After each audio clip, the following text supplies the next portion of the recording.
अस्सलामु अलैकुम वरहमतुल्लाहि वबरकातुह।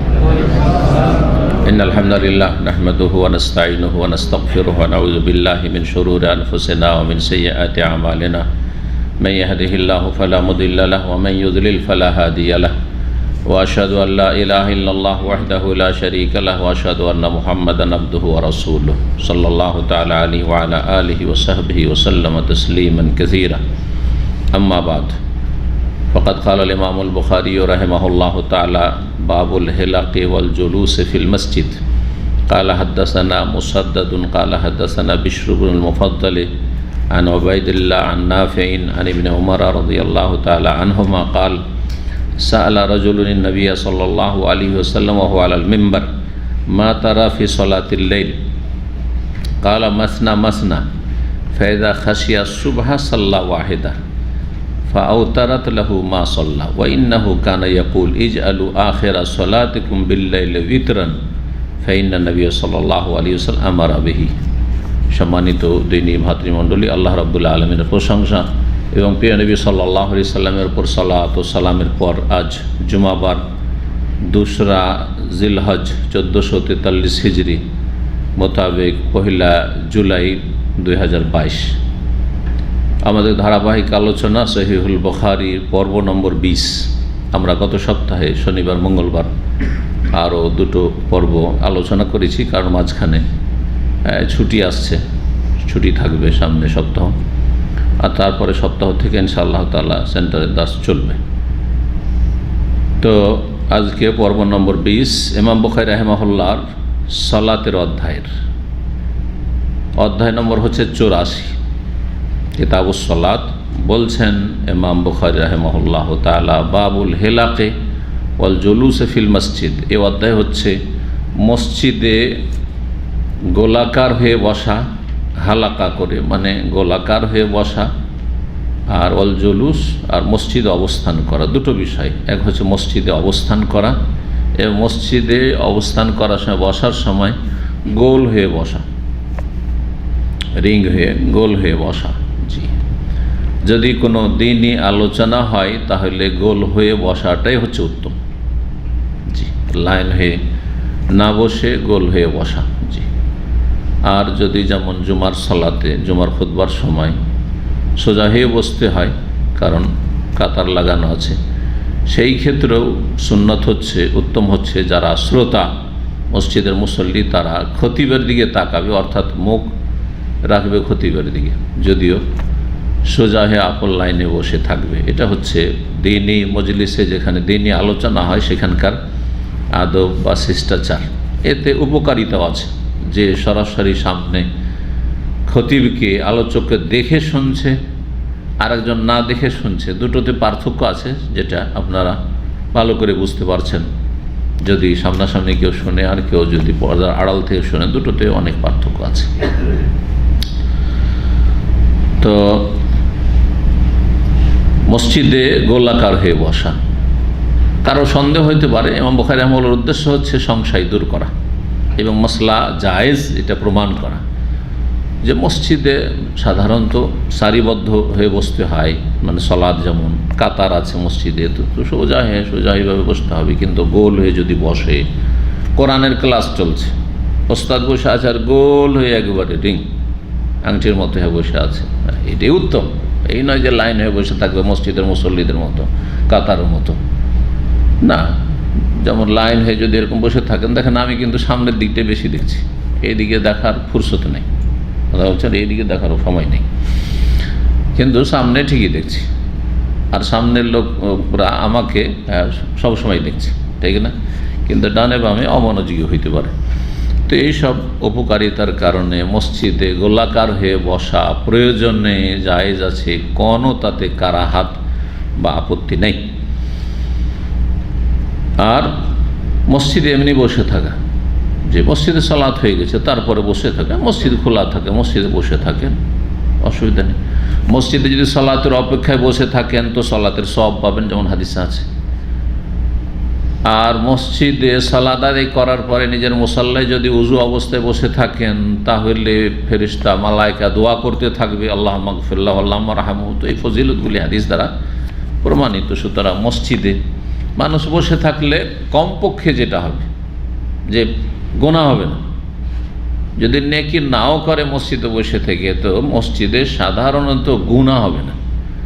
মসজিদে যদি একটা মহিলার ছবি যদি ফেসবুকে খুলে, তো তার ইমানে তাকে নক করবে, আঘাত করবে, যেটা কী করছিস তাই না? তাহলে বাইরে চলে যান, তাই না? তো মসজিদে বসে থাকার কম পক্ষে যেটা ফায়দা সেটা হচ্ছে যে পাপমুক্ত থাকা যাবে। আর উপরন্ত যদি নেকি করতে পারে, জিকির আজকার করছে, কোরআন তেলাওয়াত করছে, আল্লাহ রাব্বুল আলামিনের আসমা সিফাত নিয়ে চিন্তা করছে, গৌর ফিক্র তাফাক্কুর ফিখার আল্লাহর সৃষ্টি নিয়ে চিন্তা করছে, ইত্যাদি ইত্যাদি, যেগুলো ইবাদত, কতগুলি ইবাদত রয়েছে, কলবের ইবাদত, হৃদয়ের ইবাদত, যেগুলো অনেকে উপলব্ধি করি না, কিন্তু যার যত বেশি দিন সম্পর্কে ইলম থাকবে সে তত বেশি এগুলো উপলব্ধি করবে। কলবের ইবাদত অত্যন্ত গুরুত্বপূর্ণ। কলব দিয়ে, হৃদয় দিয়ে যেমন আল্লাহকে সবসময় স্মরণ রাখা, তেমন আল্লাহ রাব্বুল আলমিনের নাম গুণাবলীগুলি নিয়ে গভীরভাবে চিন্তা করা, আল্লাহ রাব্বুল আলমের রুবুবিয়াত, প্রভুত্ব, আল্লাহর কাজ সম্পর্কে গভীরভাবে চিন্তা করা, আল্লাহ রাব্বুল সৃষ্টিকুল সম্পর্কে আল ফিক্র ফি খালকিল্লাহ, এই বিষয়গুলি আসলে শরীয়তে স্বীকৃত, যদিও সুফিরা, পীরেরা এগুলোকে মানে বিভ্রান্তিকর করে বাড়িয়েছে, কিন্তু আল্লাহ রাব্বুল সৃষ্টি নিয়ে গভীরভাবে চিন্তা করা, বিশাল সৃষ্টি এমনিতে হয়ে গেছে, যিনি করেছেন তিনি কত বড় শক্তিমান, জি, যিনি সমস্ত কিছুর খবর রাখছেন, যিনি সমস্ত সৃষ্টিকার রিজিক পৌঁছাচ্ছেন, আল্লাহু আকবার। একসাথে কত হাত আল্লাহর সামনে উঠছে এবং সবার কথা আল্লাহ শুনছেন, এই কথাগুলি চিন্তা করা। হয়তো মুখে জিকির করছেন না, কিন্তু সব চিন্তা করা, এতগুলি হাত উঠছে, এতগুলি দরখাস্ত হচ্ছে, আমাদের কাছে দুটো লোক দুদিক থেকে চাইলে মাথা খারাপ হয়ে যাবে, আর একে একে কথা বলো, তাই না? রব্বুল আলামিন কোটি কোটি বললে ভুল হবে, অসংখ্য মানুষের কথা পূর্ব থেকে পশ্চিমে শুনছেন, দিচ্ছেন, যারা চাইতে জানে তাদেরকে দিচ্ছেন, আরে যারা চাইতে জানছেন তাদেরকে তো দিচ্ছেন, যারা চাইতে জানেন না, না বলো কচি কাঁচা অথবা অন্য পশু প্রাণী পাখি গাছপালা সৃষ্টিগুলো সবকে আল্লাহ দিচ্ছেন। আল্লাহু আকবার। ওয়া আতাকুম মিন কুল্লি মা সাআলতুমুহ, যা কিছু চাইছো, মানে হয় বেলিসানিল মাকাল, হ্যাঁ বাচনিকভাবে কথার দ্বারা চাইছো, আর না হয় বেলিসানিল হাল, তোমার অবস্থায় চাইছে, এটা প্রয়োজন, ওটাই হচ্ছে চাওয়া, যার যেটা প্রয়োজন।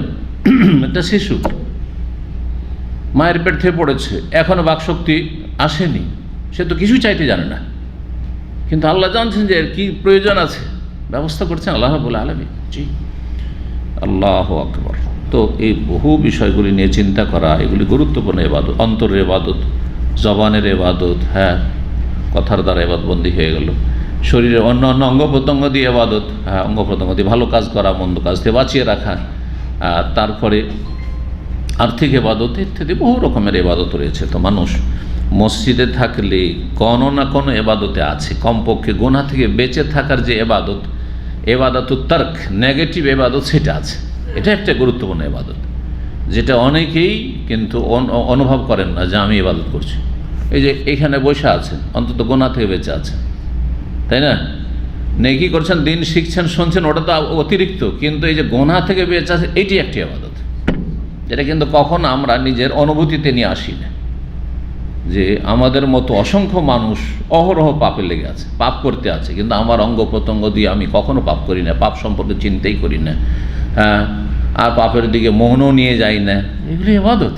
জি, এটাকে বলা হচ্ছে, একটা হচ্ছে ইবাদতুল ফেল, করণীয় ইবাদত, আর একটা হচ্ছে ইবাদতুত তারক, পাপ করি না, এটাই ইবাদত। জি, আল্লাহ রাব্বুল আলামিন মুমিনের জীবনে যে কত বরকত রেখেছেন, বলেন আলহামদুলিল্লাহ। এই বরকত থেকে, এই বরকতের জীবন থেকে কাফের, মুশরিক, বেদিন, নাস্তিক ওরাই মাহরুম শুধু। বাকি আলহামদুলিল্লাহ প্রতিটি মুমিনের জীবনে যতক্ষণ গুনাহ থেকে বেঁচে থাকছে ইবাদতই আছে। বাকিও এর ওপরে যদি নেকি করতে পারে, ভালো কাজ করতে পারে, ভালো কথা বলতে পারে, তো ইবাদতের ওপরে ইবাদত। আল্লাহু লাকাল হামদ। জি, তো কি বলছিলাম, মসজিদে গোলাকার হয়ে বসা বা মসজিদে এমনি অবস্থান করা, বিনা প্রয়োজনে বসে থাক, কাজ নেই কাম নেই, বাড়িতে বাসাতে মসজিদে বসে আছে, কোনো দোষের কথা নেই, ভালো কথা। 472 নম্বর হাদিস। সাহাবী আব্দুল্লাহ বিন উমর রাদিয়াল্লাহু তাআলা আনহুমা বর্ণনা করছেন, তিনি বলছেন সাআলা রাজুলুন নবী সাল্লাল্লাহু আলাইহি ওয়া আল মিম্বার, জনৈক ব্যক্তি নবী সাল্লাল্লাহু আলাইহি ওয়াসাল্লামকে জিজ্ঞেস করলো যখন রাসূলুল্লাহ মেম্বারের ওপর ছিলেন। তাহলে মেম্বারে রাসূলুল্লাহ সাল্লাল্লাহু আলাইহি ওয়াসাল্লাম দাঁড়িয়ে কথা বলছিলেন। এর কথা বলা অবস্থায় প্রয়োজনে জিজ্ঞাসা করা যেতে পারে, হয়তো সেই কথাটি ছুটে যাবে, জিজ্ঞাসা করার অনুমতি আছে। অনেক সময় আগে থেকে জানা থাকে যে এখানে আলোচনা চলাকালে, যেমন আমাদের আলোচনাগুলিতে আলোচনা চলাকালে জিজ্ঞাসা করলে এতে যারা অন্যরা শুনছে তারাও ডিস্টার্ব হবে এবং আলোচনাও সেখানে ব্যাহত হবে। সুতরাং আলোচনা শেষে মনে রাখেন, নোট রাখেন, তারপর জিজ্ঞাসা করেন, ভালো। আর একটা হচ্ছে যে কথা হচ্ছে, আলোচনা চলছে, মাঝখানে হয়তো থামাথামি হচ্ছে, প্রশ্ন উত্তর দেওয়া হচ্ছে, এইরকম আলোচনা, তাহলে জিজ্ঞাসা করেন। একটা আলোচনা একজন উত্তর দেওয়া হলে আরেকজন জিজ্ঞাসা করেন। তো মেম্বারের ওপরে ছিলেন রাসূলুল্লাহ। ওই সময় জনক ব্যক্তি জিজ্ঞেস করলো, মা তারা ফি সলাতিল লাইল, রাতের সলাত সম্পর্কে আপনি কি বলেন বা কি দেখেন, আপনার মত কি? রা ইয়ারা মানে একটা হচ্ছে চোখে দেখার, একটা মন থেকে দেখা। মন থেকে দেখা হচ্ছে মত, এই জন্য মত কি আরবিতে রায় বলা, মা রায়কা মানে আপনার ওপিনিয়ন কি, আপনার মত কি। তা আপনার রাতের সলাত মানে তাহাজ্জুদ সম্পর্কে আপনার মতামত কি, আপনার কথা জানতে চাই যে কিভাবে আমরা সলাত আদায় করব বা তাহাজ্জুদ আদায় করব, এটা হচ্ছে উদ্দেশ্য। কালা মাসনা মাসনা, দুই দুই করে পড়বে, 2 রাকাত করে পড়বে, সালাম ফিরবে, 2 রাকাত করে পড়বে, সালাম ফিরবে। ফায়দা খাসিয়া সুবহা, তারপরে মুসল্লি যখন ভোর হওয়ার আশঙ্কা করবে যে এখন ফজর আজান হয়ে যাবে, শুভ সাদেক হয়ে যাবে, আমার বেতর বাকি আছে, সাল্লা ওয়াহেদাতান, 1 রাকাত পড়ে নেবে। সাল্লা ওয়াহেদাতান মানে রাকাতান ওয়াহেদাতান, ওয়াহেদাতান সিফাত, আরবি গ্রামারে মৌসুফ এখানে উজ্জ্ব আছে, এই সাল্লা রাকাতান ওয়াহেদা, 1 রাকাত পড়ে নেবে। তাহলে স্পষ্ট হাদিস কিনা, 1 রাকাত পড়ে নেবে। তাহলে 1 রাকাত সলাত আছে। আমি এই জন্য বহু সময় বলি যে 1 রাকাত সলাত আছে, স্পষ্ট হাদিস আছে সহিহ বুখারীতে, এটি একটি হাদিস, 472 নম্বর হাদিস। এরকম অনেক হাদিসই আছে। কিছু হাদিসে রাকাতান ওয়াহেদান নাই, বেরাকাতিন আছে, আওতারা বে ওয়াহেদা, আওতারা বে ওয়াহেদা। ওই হাদিসটা হানাফিরা তাবিল করে দিয়েছে, মানে অপব্যাখ্যা করে দিয়েছে। আওতারা বে ওয়াহেদার 2টো অর্থ হইতে পারে। একটা হচ্ছে আওতারা বে ওয়াহেদা মানে 1 রাকাত বেতর পড়লো, তো বা হলো জায়েদা, আরবি গ্রামারে বা হারফে জার, এখানে জায়েদা মানে ওর অর্থ করলাম না, 1 রাকাত পড়লো। আওতারা ওয়াহেদা আর আওতারা বে ওয়াহেদা একই অর্থ হল। ওরা বলছেন না, বা ওইখানে ইস্তিআনার জন্য, সাহায্য নেওয়ার জন্য, বা সাবাবিয়া, মাধ্যম। তো আওতারা বে ওয়াহেদা মানে 1-এর দ্বারা বেজোড় করে নিল, অর্থ কি হয়ে গেল, 1-এর দ্বারা বেজোড় করলো, মানে 1 রাকাত নামাজ পড়েনি, 1 রাকাত শেষখানে লাগিয়া ওই আগের 2 রাকাতের সাথে কি করে নিল, বেতর করে নিল, বেজোড় করে নিল। তার মানে 1 রাকাত বলে কোনো নামাজ নেই। এটা হলো হানাফি মযহাবের হাদিসের ভুল ব্যাখ্যা, অপব্যাখ্যা। কথা বুঝতে পেরেছেন? হানাফি ফোকাহ, হানাফি যারা হাদিসের ভাষ্যকার, তার এইভাবে অপব্যাখ্যা করেছে। অপব্যাখ্যা নাই ওইটার করে দিল, এই হাদিসটা কি করবে, সাল্লা ওয়াহিদাতান, 1 রাকাত পড়বে। এখানে তো 1-এর দ্বারা বলা হয়নি, 1-এর মাধ্যমে বেজোড় করে নেবে, এটা তো বলা হয়নি। তাহলে তো আশা করি বিষয়টি বোঝা গেছে। আবার বলছি যে হানাফি হুজুররা আপনাদের বলবে 1 রাকাত আবার নামাজ হয় নাকি, কথা বোঝা গেছে না? এই যে হয়, বলবে যে এই যে হয়। সাল্লা ওয়াহেদান, ভোর হওয়ার আশঙ্কা, এখন 2 করে সালাম ফিরেছ, আর 1 রাকাত পড়তে পড়তে আজান হয়ে যাবে, 1 রাকাত শেষ হইতেই, তাহলে 1 রাকাত পড়ে নাও।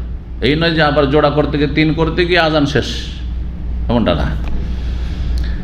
অনেক ওলামারা বলেছেন যে আজানের পরে আর সালাত পড়া জায়েজ নয়, ফজরের 2 রাকাত সুন্নাত ছাড়া তাহাজ্জুদ পড়া জায়েজই নয়, জায়েজ নয়। সুতরাং সতর্কতা অবলম্বন করতে হবে এবং আজানের আগে আগে বা শুভ সাদেকের আগে আগে পড়ে নিতে হবে।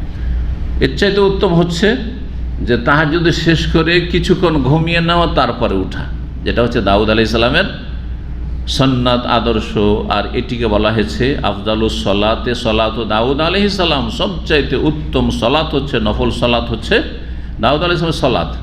তিনি প্রথম ইয়ানামু নিসফাহু, অর্ধেক রাত ঘুমিয়ে নিতেন, রাতকে সন্ধ্যা মাগরিব সূর্য ডোবা থেকে ফজর আজান পর্যন্ত ভাগ করে অর্ধেক ঘুমিয়ে নিতেন। আর তারপরে ওয়াকুম ও 16 3 ভাগের 1 ভাগ, গোটা রাতকে 3 ভাগ করে তারপরে 1 ভাগ, রাত 11টা 11:30 যখন হইল তখন থেকে শুরু করে, তখন রাত ছোট বড় হিসাব করতে হবে ওইভাবে, কিন্তু আনুমানিক আজকাল 11:30টার মধ্যে। তারপর থেকে 3 ভাগের 1 ভাগ, তার মানে 3.5 থেকে 4 ঘন্টা তাহাজ্জুদ পড়ে নিতেন। ওয়ানাম ও সুদুসাহু, তারপরে ষষ্ঠাংশ, রাতকে 6 ভাগ করে 1 ভাগ, সেটা 1.5 ঘন্টা, সোয়া ঘন্টাতে 1.5 ঘন্টা হবে, ঘুমিয়ে নিতেন। আর তারপরে তখন ঘুমিয়ে একটু ফ্রেশ হয়ে গেলেন, যাতে করে ওই লম্বা তাহাজ্জুদ পড়ে ক্লান্তি না থাকে। এত বেশি যদি ক্লান্তি থাকে আর ফজরের সলাতে হাজির হন, তো ফজরের ফরজ সলাতে খুশু হবে না, কারণ ঘুম চাপছে বা শরীর ভেঙে পড়েছে। এই হেকমতের জন্য শেষখানে 1-1.5 ঘন্টা ঘুমিয়ে নেওয়া, এটা সবচাইতে ভালো। কিন্তু যারা পারছেন না, আর আজকাল প্রায় লোকই পারছেন না যারা তাহাজ্জুদ পড়ছেন, সুতরাং ফজরের আজান পর্যন্ত যদি তাহাজ্জুদ শেষ করে তবু কোনো অসুবিধা নেই, বরং রাতের এশার সালাতের পর থেকে শুরু করে ফজর আজান পর্যন্ত যে কোনো সময় তাহাজ্জুদ পড়া যেতে পারে, যেটা অনেকেই কিন্তু খেয়াল করেন, মনে করেন যে না ঘুমিয়ে নিতে হবে তারপর উঠতে হবে, এটা উত্তম। কিন্তু ঘুম থেকে না, ওইটা যদি কেউ মনে করে সারা জীবন আমি উঠতে পারবো না, কিন্তু আমি তাহাজ্জুদ ছাড়বো না, এশা পরে তাহাজ্জুদ পড়ে নিল, আর যত নির্জনে পড়বে তত বেশি সব, আর তারপরে শুয়ে গেল, কোনো অসুবিধা নেই। স্পষ্ট হাদিস রয়েছে, মিন কুল্লিল লাইলি কাদ আওতারা রাসূলুল্লাহ সাল্লাল্লাহু আলাইহি ওয়াসাল্লাম, রাতের প্রতিটি অংশে রাসূলুল্লাহ সাল্লাল্লাহু আলাইহি ওয়াসাল্লাম তাহাজ্জুদ পড়েছেন। ভিতর মানে এখানে ভিতর মা তাহাজ্জুদ, কারণ নবী সাল্লাল্লাহু আলাইহি ওয়াসাল্লাম শুধু ভিতর পড়তেন না। হ্যাঁ, মিন আউয়ালিহি ওয়া আওসাতিহি ওয়া আখিরিহি, প্রথম রাতেও পড়েছেন এসা পরে পরে, কখনো কখনো কম, যেটা মাঝখানেও পড়েছেন রাতে 11টা 12টা 1টার মধ্যে শেষ করে দিয়ে শুয়ে গেলেন, জি এইরকম। ওয়া আখিরিহি, আর শেষ রাতেও পড়েছেন। ওয়ান্তাহা বিতরু ইলা সাহর, শেষ জামানায় রাসূলুল্লাহ সাল্লাল্লাহু আলাইহি ওয়াসাল্লাম শেষ রাতে, শেষ তৃতীয় অংশটি বেশি উত্তম, সেজন্য শেষ রাতেই বেতর তাহাজ্জুদ পড়েছেন। জি, তো চলেন 2 করে পড়বে, যখন ভয় হবে যে ফজর হয়ে যাবে তখন 1 রাকাত পড়ে নেবে। ফাউতারাত লাহু মা সাল্লা, সারা রাত যত সলাৎ পড়লো জোড়া জোড়া 2 এই 1 রাকাত কি করে দিল, সারা রাতের সলাৎকে বেজোড় বানিয়ে দিল। ভিতর মানে কি? ভিতর মানে বেজোড়। ভিতর আর ওয়াতর দুটোই কিন্তু, ভিতর ওয়ায়ে কাসরা দেন জের দেন, অথবা ওয়ায়ে জাবার ফাতা দেন ওয়াতর পড়েন, দুটোর মানে হচ্ছে বেজোড়। কোরআনে কারীম আছে সূরা ফজর, ওয়াল ফজরি ওয়া লায়ালিন আশর ওয়াশ শাফঈ ওয়াল ওয়াতর। শাফা মানে হচ্ছে জোড়া, আর ওয়াতর মানে হচ্ছে, আর ভিতর মানে হচ্ছে বেজোড়। তো আল্লাহ বলছেন ফজরের কসম, 10টি দিনের কসম, এই যে জিলহজ মাসের 10টি দিন চলছে, এই 10 দিনের কসম, আর কিসের কসম? জোড়ার কসম, ওয়াতর আর বেজোড়ের কসম। তো জোড়ার কসম আর বেজোড়ের কসম। তো বেজোড় কি? হ্যাঁ, বেজোড় হচ্ছে আরাফার দিনের কসম। বিভিন্ন তাফসীর আছে। বেজোড় আল্লাহর উপরে বেজোড়, ইন্নাল্লাহ বিতরুন, আল্লাহ বেজোড়, আল্লাহ এক, 2 নয়। ইউহিব্বুল বিতরা, সেই জন্য বিতরকে বেজোড়কে ভালোবাসেন। বিভিন্ন সময় এই জন্য নবী সাল্লাল্লাহু আলাইহি সাল্লাম ঈদে গেছেন, কি করেছেন? খেজুর 3টা খেয়েছেন, জি পছন্দনীয়, কিন্তু কেউ জোড়া করলে চলবে।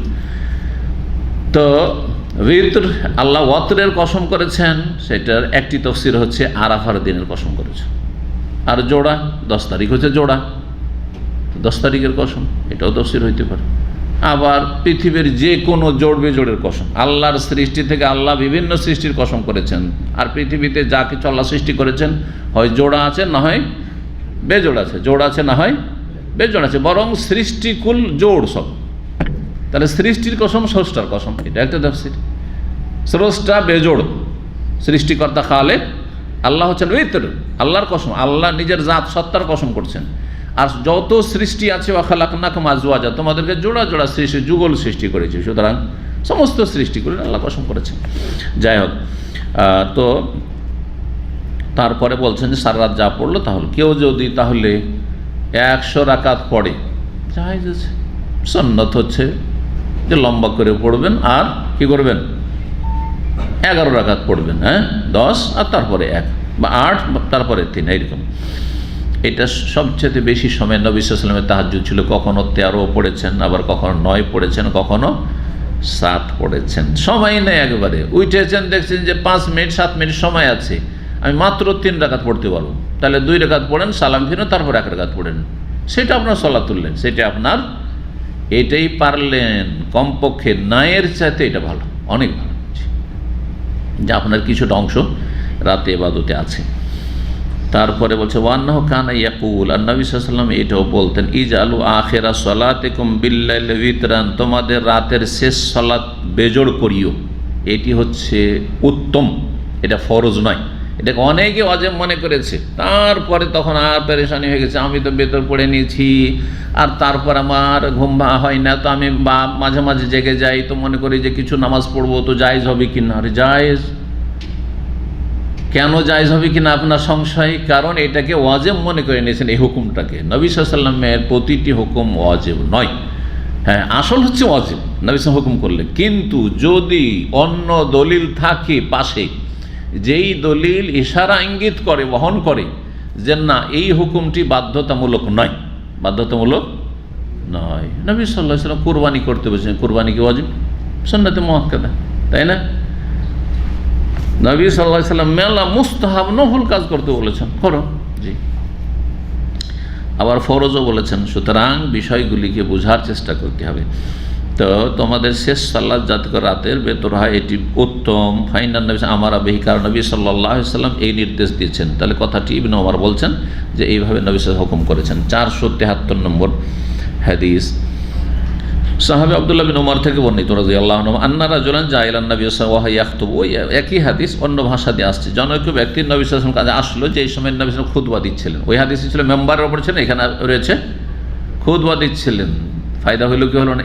কেউ যে বলতে পারে যে ইমাম বুখারী একটা হাদিসকে বারবার কেন নিয়ে আসছে, দেখেন কিছু না কিছু ফায়দা আছে। একটি কায়দা জেনে নেন নীতিমালা, ইমাম বুখারী রাহিমাহুল্লাহ একই বিষয়ের হাদিসকে যদি 50 জায়গায় তো নিয়ে আসেন, তো একবার হুবহু একই উদ্দেশ্য নয়, আর একেবারে অতটুকুই ফায়দা আছে, তারপর নিয়ে এসছেন, ফালতু এই কাজ করেননি, কিছু না কিছু অতিরিক্ত উপকারিতা আছে, সেজন্য নিয়ে এসছেন। এখানে কি উপকারিতা? আগেরটাতে ছিল যে নবী সাল্লাল্লাহু আলাইহি ওয়াসাল্লাম মেম্বারের ওপর ছিলেন, এখন অস্পষ্ট মেম্বারের ওপর তিনি বক্তব্য করছিলেন নাকি বসেছিলেন, এটা তো নেই। আর দ্বিতীয় হাদিসে কি আসলো, সেই সময় তিনি বক্তব্য করছেন, খুতবা দিচ্ছিলেন, মানে কি বক্তব্য করছিলেন। খুতবা মানে শুধু জুমার খুতবা নয়। ফাকালা কাইফা সলাতুল লাইল, ওই ব্যক্তি এসে বলল রাতের সলাত কেমন। দেখেন আগেটা হচ্ছে মা তারা, আপনার মত কি, এখন এটা অস্পষ্ট, অনেক আপনার মত কি জিনিসটা তো অন্যরকম আমরা বুঝি। এখানে ওর ব্যাখ্যা হয়ে গেল যে কাইফা সলাতুল লাইল, রাতের সলাত তাহাজ্জুদের পদ্ধতি কি, কাইফিয়াত পদ্ধতি কি, তো ক্লিয়ার হয়ে গেল ফায়দাগুলো, পার্থক্য। তাহলে মাসনা 2 করে পড়বে। ফাইদা খাশিতা সুবহা, যখন তুমি আশঙ্কা করবে ভোর হওয়ার, আওতের বে ওয়াহেদা, এই যে আওতের বে ওয়াহেদা, 1 রাকাত বেতর পড়ে নাও, এটা সমস্ত অধিকাংশ ওলামারা তর্জমা করছে, কিন্তু হানাফি মাযহাব কি হচ্ছে, আওতার 1-এর দ্বারা বেজোড় করে নাও, 1-এর দ্বারা বেজোড় করে নাও। জি, তুতের মাকাদ সাল্লাইত, সারা রাতে যা পড়লে তাকে তুমি বেজোড় বানিয়ে ফেললে। ওয়ালিদ বিন কাসির বলছেন ওবাইদুল্লাহ ইবনে আব্দুল্লাহ থেকে নবী ওমর হাদাসাম আন্না রাজুলান নাদান নবী সাল্লাল্লাহু আলাইহি মসজিদ, জনৈক ব্যক্তি নবী সাল্লাল্লাহু আলাইহি ওয়াসাল্লামকে ডাক দিয়ে উচ্চ স্বরে জিজ্ঞাসা করছিল, যেই সময় নবী সাল্লাল্লাহু আলাইহি ওয়াসাল্লাম মসজিদে ছিলেন, বা সেই ব্যক্তি মসজিদের ভিতরে ঢুকে ডাক দিয়ে কথা বলেছে। জি, তো মসজিদে নবী সাল্লাল্লাহু আলাইহি ওয়াসাল্লাম খুতবায় আছেন, তাহলে মসজিদের মিডিলে আছেন, তাই না? আর সেই ব্যক্তি ডাক দিচ্ছে, তাহলে কেউ কাউকে যদি ডাক দেয় তার দিকে তাকিয়ে দেয় না, নাকি এভাবে কেউ ডাক দেয় যে একে ডাক দিচ্ছে আর আমি এদিকে তাকিয়ে দিচ্ছি, এটা কেউ করে নাকি? না, এটা কেউ করে না, এটা পাগল করতে পারে, তাই না? কিন্তু জ্ঞানী মানুষ কেউ এটা করবে না, তাই না? সুস্থ মস্তিষ্কের মানুষ। তাহলে এখান থেকে এই যে সূক্ষ্ম, এটার নাম ফিকহ। ইমাম বুখারী রাহিমাহুল্লাহর ফিকহ বোঝার জন্য ইলম লাগবে। জি, অধ্যায় কি ছিল? মসজিদে গোলাকার হওয়া, মসজিদে কি হয়, গোল হয়ে বসা বা গোল হয়ে দাঁড়া। এখন যখন মিডিলে খুতবা দিচ্ছে, মসজিদের মাঝখানে মেহরাবের ওইখানে একজন ব্যক্তি যখন ডাক দিচ্ছে, তো নবী সাল্লাল্লাহু আলাইহি ওয়াসাল্লাম তাকিয়ে দিচ্ছে কিনা, তো ওইদিকে মুখ করলো কি করলো না, নাকি কাতারের মতো সোজা হয়ে ডাক দিচ্ছে এক কোণা থেকে, না মোটেই না। তাহলে গোলাকার হয়ে দাঁড়ানো অথবা বসা প্রয়োজনে জায়েজ বৈধ প্রমাণিত হইল। জি, কথাটি যেন মনে থাকে। 474 নম্বর হাদিস। হাদিসের বর্ণনাকারী হচ্ছেন আবু ওয়াকিদ আল-লাইসি রাদিয়াল্লাহু তাআলা আনহু ক্বালা বাইনামা রাসূলুল্লাহ ফিল মসজিদে, কোনো এক সময় মসজিদে রাসূলুল্লাহ সাল্লাল্লাহু আলাইহি ওয়াসাল্লাম অবস্থান করছিলেন। এখান থেকে অধ্যায়ের দ্বিতীয় অংশ মসজিদে অবস্থান করা। নবী সাল্লাল্লাহু আলাইহি ওয়াসাল্লাম মসজিদে বসে থাকতেন, সালাত পড়ে সাথে সাথে বেরিয়ে গেলেন। সালাতের সময় হলো তখন শুধু আসলেন না, কখনো মসজিদে আগে থেকে বসে থাকতেন, কখনো মসজিদে সালাত পড়ার পরে এমনি বসে থাকতেন, কখনো সালাতের সময় নেই, সকালবেলা হয়তো 9-10টায় বসে আছে, জি, দিনের তালিমের জন্য কোনো সময় বসে আছেন, সবটাই হইতো। তবে বেশিরভাগ যেটা হইতো সেটা হইতো যে একামতের পরে রাসূলুল্লাহ সাল্লাল্লাহু আলাইহি ওয়াসাল্লাম বাসা থেকে, কক্ষ থেকে বেরিয়ে আসতেন সালাতের আগে। ইমামের জন্য এটি হচ্ছে উত্তম, কারণ ইমাম যদি আগে বেরিয়ে চলে আসে তাহলে মানুষ নামাজের টাইম না হলেও দাঁড়িয়ে বসে থাকবে, তাই না? তো এই জন্য ইমামের জন্য উত্তম হচ্ছে। আর এই আমলটি সৌদি আরবে আছে, আমাদের দেশে নেই। কিন্তু ইমাম আগে থেকে, ইমামকে আগে থেকে থাকতে হবে, ইমামকে আজান দিতে হবে, আজান হইল কি হইল না খোঁজ নিতে হবে। বরং অনেক মসজিদ আছে যে ইমাম যেহেতু বেতনভুক্ত গ্রামবাসীর, বেচারা গরিব, মসজিদ সাফ সুতরা হচ্ছে কিনা তাও ধমক খেতে হচ্ছে গ্রামবাসীর, যে যা পারে। হ্যাঁ, আর মসজিদের মাতাব্বর মালিকের অভাব নেই, সবাই মালিক। যে 3টা পয়সা দেয় সে সবাই মনে করে যে মসজিদের মালিক। হ্যাঁ, হুজুর মসজিদটা কেন এত খারাপ হয়ে আছে, মসজিদ কেন পরিষ্কার পরিচ্ছন্ন নেই, এইরকম হলো দেশের অবস্থা। আল্লাহ হেফাজত করে এবং আল্লাহ রাব্বুল আলামিন ভালো মানুষদের আল্লাহ হেফাজত করেন, আলেম ওলামাদেরকে আল্লাহ সম্মানিত করেন। যাদের মধ্যে ইখলাস রয়েছে, যারা ইখলাসের সাথে কাজ করে, আল্লাহ তাদেরকে আরও বেশি তৌফিক দান করেন। তো বলছেন যে রাসূলুল্লাহ মসজিদে অবস্থান করছিলেন, একসময় ফাআকবালা সালাসাতুন নাফারিন, 3 ব্যক্তি আসলো। নাফার 3 থেকে 9-এর মধ্যে লোক যদি থাকে তাহলে নাফার বলা হয়। এই জন্য এখানে 3 ব্যক্তির কথা রয়েছে। নাফার 3 ব্যক্তি, মানে নাফারুন মানে কয়েক ব্যক্তি, আসলে সেটা 3 থেকে 9-এর মধ্যে হইতে পারে। কিন্তু সালাসাত নাফার মানে সালাসাত আশখাস, 3 ব্যক্তি আসলেন। ফাআকবালা ইসনানি, যাচ্ছিল মসজিদের কাজ দিয়ে বা মসজিদ হয়ে যাচ্ছিল। 3 জন একসাথে ছিল। 2 জন এগিয়ে আসলো কোন দিকে? এলা রাসূলিল্লাহ, রাসূলুল্লাহ সাল্লাল্লাহু আলাইহি ওয়াসাল্লাম দিকে। আর ওয়াজাহাবা ওয়াহিদুন, 3য় ব্যক্তি একজন যে ছিল সে ওখান থেকে কেটে পড়ে চলে গেল। এই হাদিস আমি অনেকবারই বয়ান করেছি। ফাআম্মা আহাদুহুমা ফারাফুর জাতান, তাদের এই যে 2 জন এগিয়ে আসলো মসজিদে নবী বসে আছেন নবী সাল্লাল্লাহু আলাইহি ওয়াসাল্লাম, তার মানে সাহাবীরা আরও বসে আছেন। দিনের কথা এরকম শিক্ষা হচ্ছে, আর জায়গায় জায়গায় কোথাও খালি আছে, কোথাও ফুল হয়ে আছে, এরকম হয়ে আছে। তো একজন লোক এসে রাফুর জাতান, সেই ব্যক্তি এক জায়গায় খালি দেখলো, যে জায়গাটা খালি আছে, জায়গাটা যেমন খালি আছে ওই জায়গা খালি আছে, খালি জায়গা দেখলো। ফাজালাসা, সেখানে খালি জায়গা দেখে বসে গেল। তাহলে এটা হচ্ছে মজলিসের আদব, এখানে শেখানো হয়েছে যে খালি জায়গা দেখে কি করতে হবে? বসে যেতে হবে। এই নয় যে একজন খুব সম্ভ্রান্ত ব্যক্তি, সিনিয়র ব্যক্তি পরে আসছে, লেটে আসছে, আসার পরে ওর তো জীবনেও পিছনে বসা অভ্যাস নাই, সুতরাং এসে বলছে দেখছি যে একটা নতুন আছে, এই তুমি একটু পিছনে এইখানে এসে বসছে। এটা না জায়েজ, জায়েজ না, জায়েজ নয়। জি, অনেকে এরকম করে, নিষেধ আছে হাদিসে। মজলিসের আদবের খেলাফ। তারপরে মজলিসের আদবের খেলাফ হচ্ছে যে সামনের দিকে জায়গা আছে, একটু জায়গা আছে, তো এখন সামনের দিকে যাওয়ার রাস্তা দেখছে না, তখন সবার কাঁধের ওপর দিয়ে ডিঙে যাচ্ছে, একটু সরেন একটু সরেন, সরাচ্ছে লোকজনকে, এরকম করছে আর যাচ্ছে, ওটাও জায়েজ না, এটাও ঠিক না, মজলিসের আদবের খেলাফ। তুমি পরে আসছো, যেখানে পেছন দিকে জায়গা পাচ্ছ ওখানে বসে, সামনে জায়গা আছে, রাস্তা পাচ্ছ না, ওখানে বসে। জি, কাউকে ডিঙিয়ে আসা নিষেধ। আর জুমার দিনে তো কঠোরভাবে নিষেধ রয়েছে। জুমা মসজিদে খুতবা চলাকালীন যদি হয় তাহলে হারাম, না যায়। জি, তো ওয়াম্মাল আখার, এক ব্যক্তি তো বসে গেল জায়গা দেখে, মানে আগ্রহের সাথে বসলো এবং দিন শেখার জন্য বসে গেল। আম্মা দ্বিতীয় ব্যক্তি চিন্তা পড়লো বসবো কি বসবো না, হ্যাঁ হয়তো একটু কাজও আছে, বসবো কি বসবো না, কিন্তু লজ্জায় পড়ে গেল। অনেকে চক্ষু লজ্জায় বসে না। এই ব্যক্তি ওই চক্ষু লজ্জাওয়ালা ছিল, তো বলছে ফাজালা সাখাল, পিছন দিকে বসে গেল। ও এগিয়ে দেখুন জায়গা খালি, ওটা না, একটু পিছন দিকে বসি, যাতে করে আমার প্রয়োজন হলে একটু টান দিতে পারি। যেমন এই যে পিছন দিকে যারা আছে না, অনেকে কিন্তু সুবিধাবাদী আছে, একটু টেলিফোন আসলে যাতে করে আমি টান দিতে পারি দিকে। হ্যাঁ, দাদা বোঝা গেছে। বাথরুমের নামে 2-3 গেলেও দেখতে পাবে না আমাকে, কিন্তু এদিক থেকে গেলে তো নজরে পড়ে যাবে, তো খারাপ লাগবে, তাই না, দৃষ্টিকটু লাগবে। তো ওই রকম ওই দিকে একটু বসলো, কিনারাতে পিছন দিকে বসে গেল।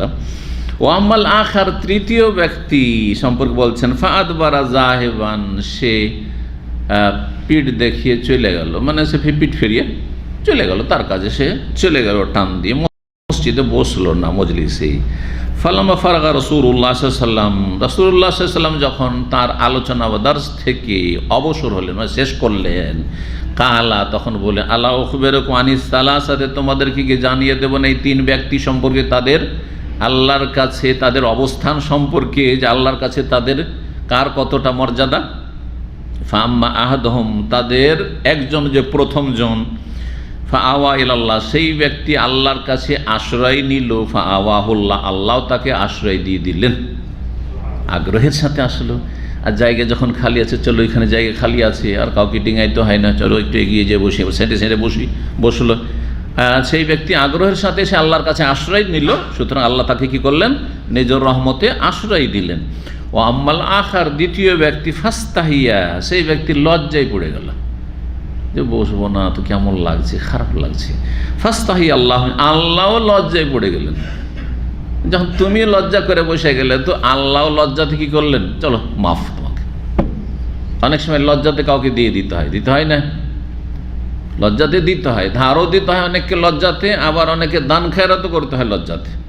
হ্যাঁ, হঠাৎ করে ধরেন একটা পানি, এখানে একটাই পানি আছে, আর বেচারা একটা লোক যদি আসে, একটা পানি আমারই প্রয়োজন হইতে পারে, ঠিক কিনা, হঠাৎ করে এমার্জেন্সি, তারপর একটা লোক আছে, সে পানিটা নিতে পারি, আমি লজ্জাতে, আমি কি না বলবো, কখনো না বলবো না। এটার নাম হচ্ছে চক্ষুর লজ্জা, এটার নাম হচ্ছে লজ্জা। একটা উদাহরণ, এরকম যে কোনো উদাহরণ আপনার হইতে পারে।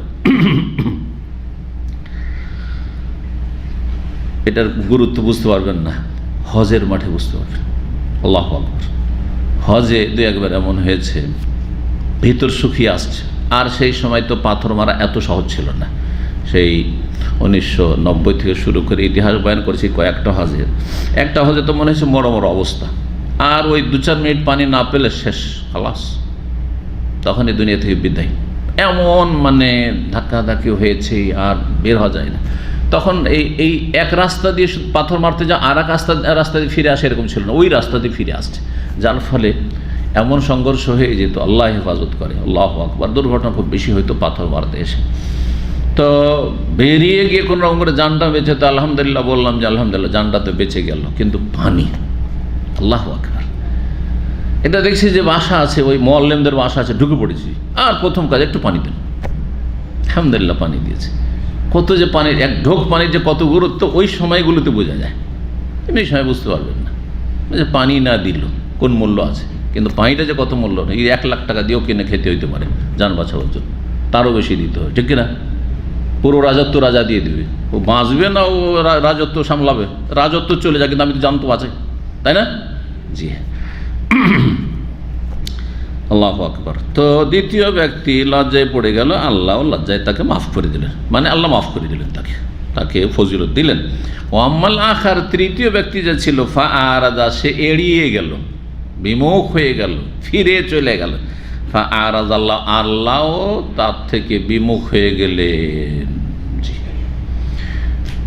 তো এই হাদিস থেকে কি বোঝা গেল?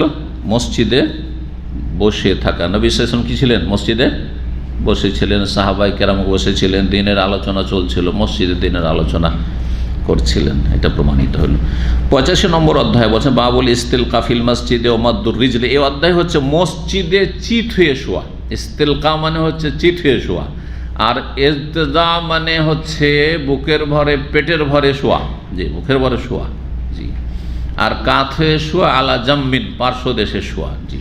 ডান কাতে হচ্ছে সুন্নাত, আর চিত হয়ে শোয়া জায়েজ, চিত হয়ে শোয়া জায়েজ, বাম দিয়ে কাত হয়ে শোয়া অনুত্তম কিন্তু জায়েজ, আর মুখের ভরে, পেটের ভরে শোয়া হচ্ছে অপছন্দনীয়। হারামটা বললেন না, মানে সুদ আর ঘুষের মতন হারাম না। হারাম শব্দটা খুব সতর্কতার সাথে ব্যবহার করবেন। আমরা কখনো কখনো ভাষাগুলি ব্যবহার করি, খুব চিন্তা করবেন। কয়েক রকম ভাষা ব্যবহার করি, হারাম, নাজায়েজ, একটু পার্থক্য করলাম, ঠিক আছে?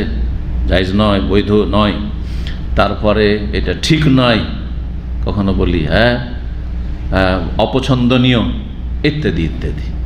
পার্থক্য আছে, প্রত্যেকটা কথাতে পার্থক্য আছে। এটা হচ্ছে এলম। ঢালাওভাবে একটা লোক সুদ খাচ্ছে আর একটা লোক বাম হাতে পানি খাচ্ছে, দুটাকে সমান করে দিলাম না, কখনো না। এটাও না জায়েজ, ওটাও না জায়েজ, কিন্তু না জায়েজে মেলা পার্থক্য আছে। জি, একটা লোক শিরিক করছে আর একটা লোক চুরি করছে, দুটো সমান, আসমান জমিন পার্থক্য আছে। কথা বোঝা গেছে? জি।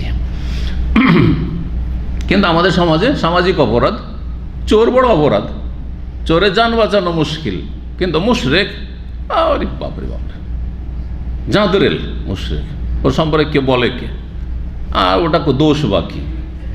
সবই ভালো, ছেলের সবই ভালো, মেয়ের বিয়ে দিচ্ছে, শরীরে সবই ভালো, শুধু আকিদাটা ওদের মাঝারি আকিদা, অসুবিধা নেই, ঠিক হয়ে যাবে। অসুবিধা নেই, কী হয়ে যাবে? পরে দাওয়াত দেবো, ঠিক হয়ে যাবে। তো কোনো একজন বলেছে, আপনাদেরকে শোনায়, আর একটা গরিব ছেলে পয়গাম দিতে গেছে, একেবারে গরিব, কিছুই নেই। তখন বলছে, না না, মেয়ে একটা বিয়ে দেবো, একটা কিছু নাই, কোথায় রাখবে, কি খাওয়াবে, একটা কিছু না থাকলে কি করে বিয়ে দেওয়া যায়? হ্যাঁ, ঘাস দেখে তো বকরি বাঁধতে হবে, বুঝেন না? বুঝেন, এটা গ্রাম্য কথা। ঘাস পাত দেখেই না ছাগল বাঁধতে হবে। তার মানে মেয়েটা বিয়ে দেবো তো, আরে বাড়ি ঘর, তারপর জমি জায়গা, তার ধন সম্পদ বা চাকরি বাকরি কিছু একটা আছে, এগুলো দেখে না দিতে হবে। তো তখন তাকে বলছে যে, আপনি তো বলছিলেন যে ওই যে শিরকের ক্ষেত্রে আর বেনামাজি, আচ্ছা আল্লাহ হেদায়েত করবে, ঠিক হয়ে যাবে। তো আল্লাহ হেদায়েত শুধু করবে, আর আল্লাহ এইটা করবে, ওইটা করবে ধর্মীয় ক্ষেত্রে, আর এই গরিব ছেলেটা যে আপনার মেয়েকে পায়গাম দিয়েছে, তো আল্লাহ কি তাকে ধনী করবে না? আল্লাহকে ধনী করতে পারে না? তো এই মাপকাঠি দুই রকম কেন? হ্যাঁ, ডবল স্ট্যান্ডার্ড যেটাকে বলছে, হ্যাঁ, দুই রকম কেন? দুটাই একই রকম থাকবে। যেমন আল্লাহ হেদায়েতের মালিক, তেমন আল্লাহ গরিবকে আমির করার মালিক। সুতরাং একটা গরিবকে ওই রকম দেন, মুশরিককে আপনি দিচ্ছেন, বেনামাজিকে মেয়ে দিচ্ছেন, একটা গরিবকে দেন, পথের ফকিরকে, আল্লাহকে আমির বানিয়ে দেবেন। আশা রাখেন আল্লাহর কাছে, যেমন এই ক্ষেত্রে হেদায়েতের আশা রাখছে। আশা করি এগুলোতে মানুষের টনক পড়বে যে আমাদের ইমানটা আসলে ইমানের দাবি না আসলে খাঁটি ইমান আছে। জি, পাক্কা ইমানদার। জি, আমরা দুনিয়াদার না দিনদার আসলে। আল্লাহ যেন বোঝার তৌফিক দান করে। তো চিত হয়ে শোয়া মসজিদে জায়েজ কিনা, আর একটা মাসলা হচ্ছে মাদ্দুর রিজল, আর পা লম্বা করে শোয়া মসজিদে, পা লম্বা করে বা পা লম্বা করে বসে থাকা। কেন পা লম্বা করে বসে থাকা আমাদের সমাজে অনেকে বেয়াদবি মনে করে না, করে না? আর যদি কেবলার দিকে করে বসে থাকে পা লম্বা করে, তো আরও বড় বেয়াদব মনে করে বউকে, তাই না? তবে সামনে কাছাকাছি যদি কোরআনে কারীম থাকে তো অবশ্যই বেয়াদবি। কোরআনে কারীমের সেলফ সামনে আছে, কাছাকাছি দূরে ওখানে সেলফ আছে, আর এইখানে পা লম্বা করে, সমস্যা নেই। তো সারা দুনিয়াতে কোথাও না কোথাও সামনে তো কোনো মোবারক জিনিস আছে, কিন্তু কাছাকাছি একেবারে, এইটা হচ্ছে বেয়াদবি। সামনেই কোরআন আছে, ধরেন 1 হাত 2 হাত আগে, আর সেখানে পা লম্বা করে বসে আছেন না, এটা মোটেই জায়েজ নাই। কিন্তু মসজিদে কেবলার দিকে পা লম্বা করে বসা শোয়া জায়েজ কি না? জায়েজ। কিন্তু আমাদের সমাজের লোকেরা এটাকেও নাজায়েজ মনে করে।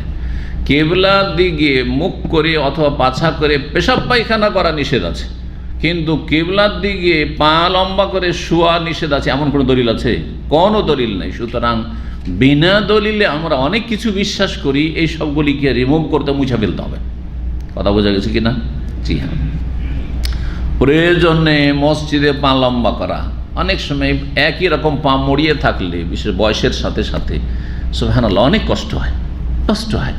একবার পা লম্বা করলেন, একবার পা হাত পা ঝাড়লেন, কোনো অসুবিধা নেই। যে কোনো দিকে মসজিদের মানুষের আদবের খেয়াল রাখবেন, না এই যে মানুষের একবারে শরীরে পা আপনার লেগে যাচ্ছে, এমনটা যেন না হয়। জি, তো এই বিষয়গুলি। 475 নম্বর হাদিস বর্ণনা করেছেন আব্বাদ বিন তামিম তার চাচা থেকে। তিনি বলছেন যে আন্নাহু রাসূলুল্লাহ মুস্তালকিয়ান ফিল মসজিদে, তার চাচা রাসূলুল্লাহ সাল্লাল্লাহু আলাইহি ওয়াসাল্লামকে দেখেছিলেন মসজিদে চিত হয়ে শোয়া। তাহলে মসজিদে চিত হওয়া, এমনি চিত হয়ে শোয়া জায়েজ না, মসজিদই জায়েজ, তো বাড়িতে চিত হয়ে শোয়া জায়েজ। জি হ্যাঁ। ওয়াদিয়ান ইহদা রিজলাইহি আলাল উখরা, আর একটা কি ছিল, মসজিদে এক তো চিত হয়ে শুয়ে আছেন, আর এক পা আর এক পায়ের ওপর রেখে শুয়ে আছেন। এক পা আর এক পায়ের ওপর রেখে শুয়ে আছেন। এক পাকে আর এক পায়ের ওপর রেখে শুয়ে থাকা বা রাখা, এটা দুই রকম। একটা হচ্ছে পা জমিনে, সরজমিনে আছে, আর পায়ের ওপর পা রাখা আছে, ঠিক আছে না?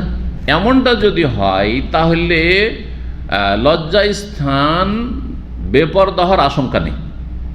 কিন্তু আরেকটি হচ্ছে যে পায়ের, যেটা সাধারণত আমাদের ট্রেডিশনে দেখা যায়, মানুষকে দেখা যায় পায়ের ওপরে পা রেখে শোয়া, মানে একটা পা দাঁড় করা আছে আর আরেকটা পা হাঁটুর ওপর রাখা আছে। এইরকম করে কেউ যদি শুয়ে থাকে আর লুঙ্গি পরে থাকে অথবা জুব্বা পরে আছে আর ভিতরে কোনো রকমের পায়জামা প্যান্ট কিচ্ছু নাই, তাহলে লজ্জা স্থান উন্মুক্ত হওয়ার সম্ভাবনা আছে কি নেই?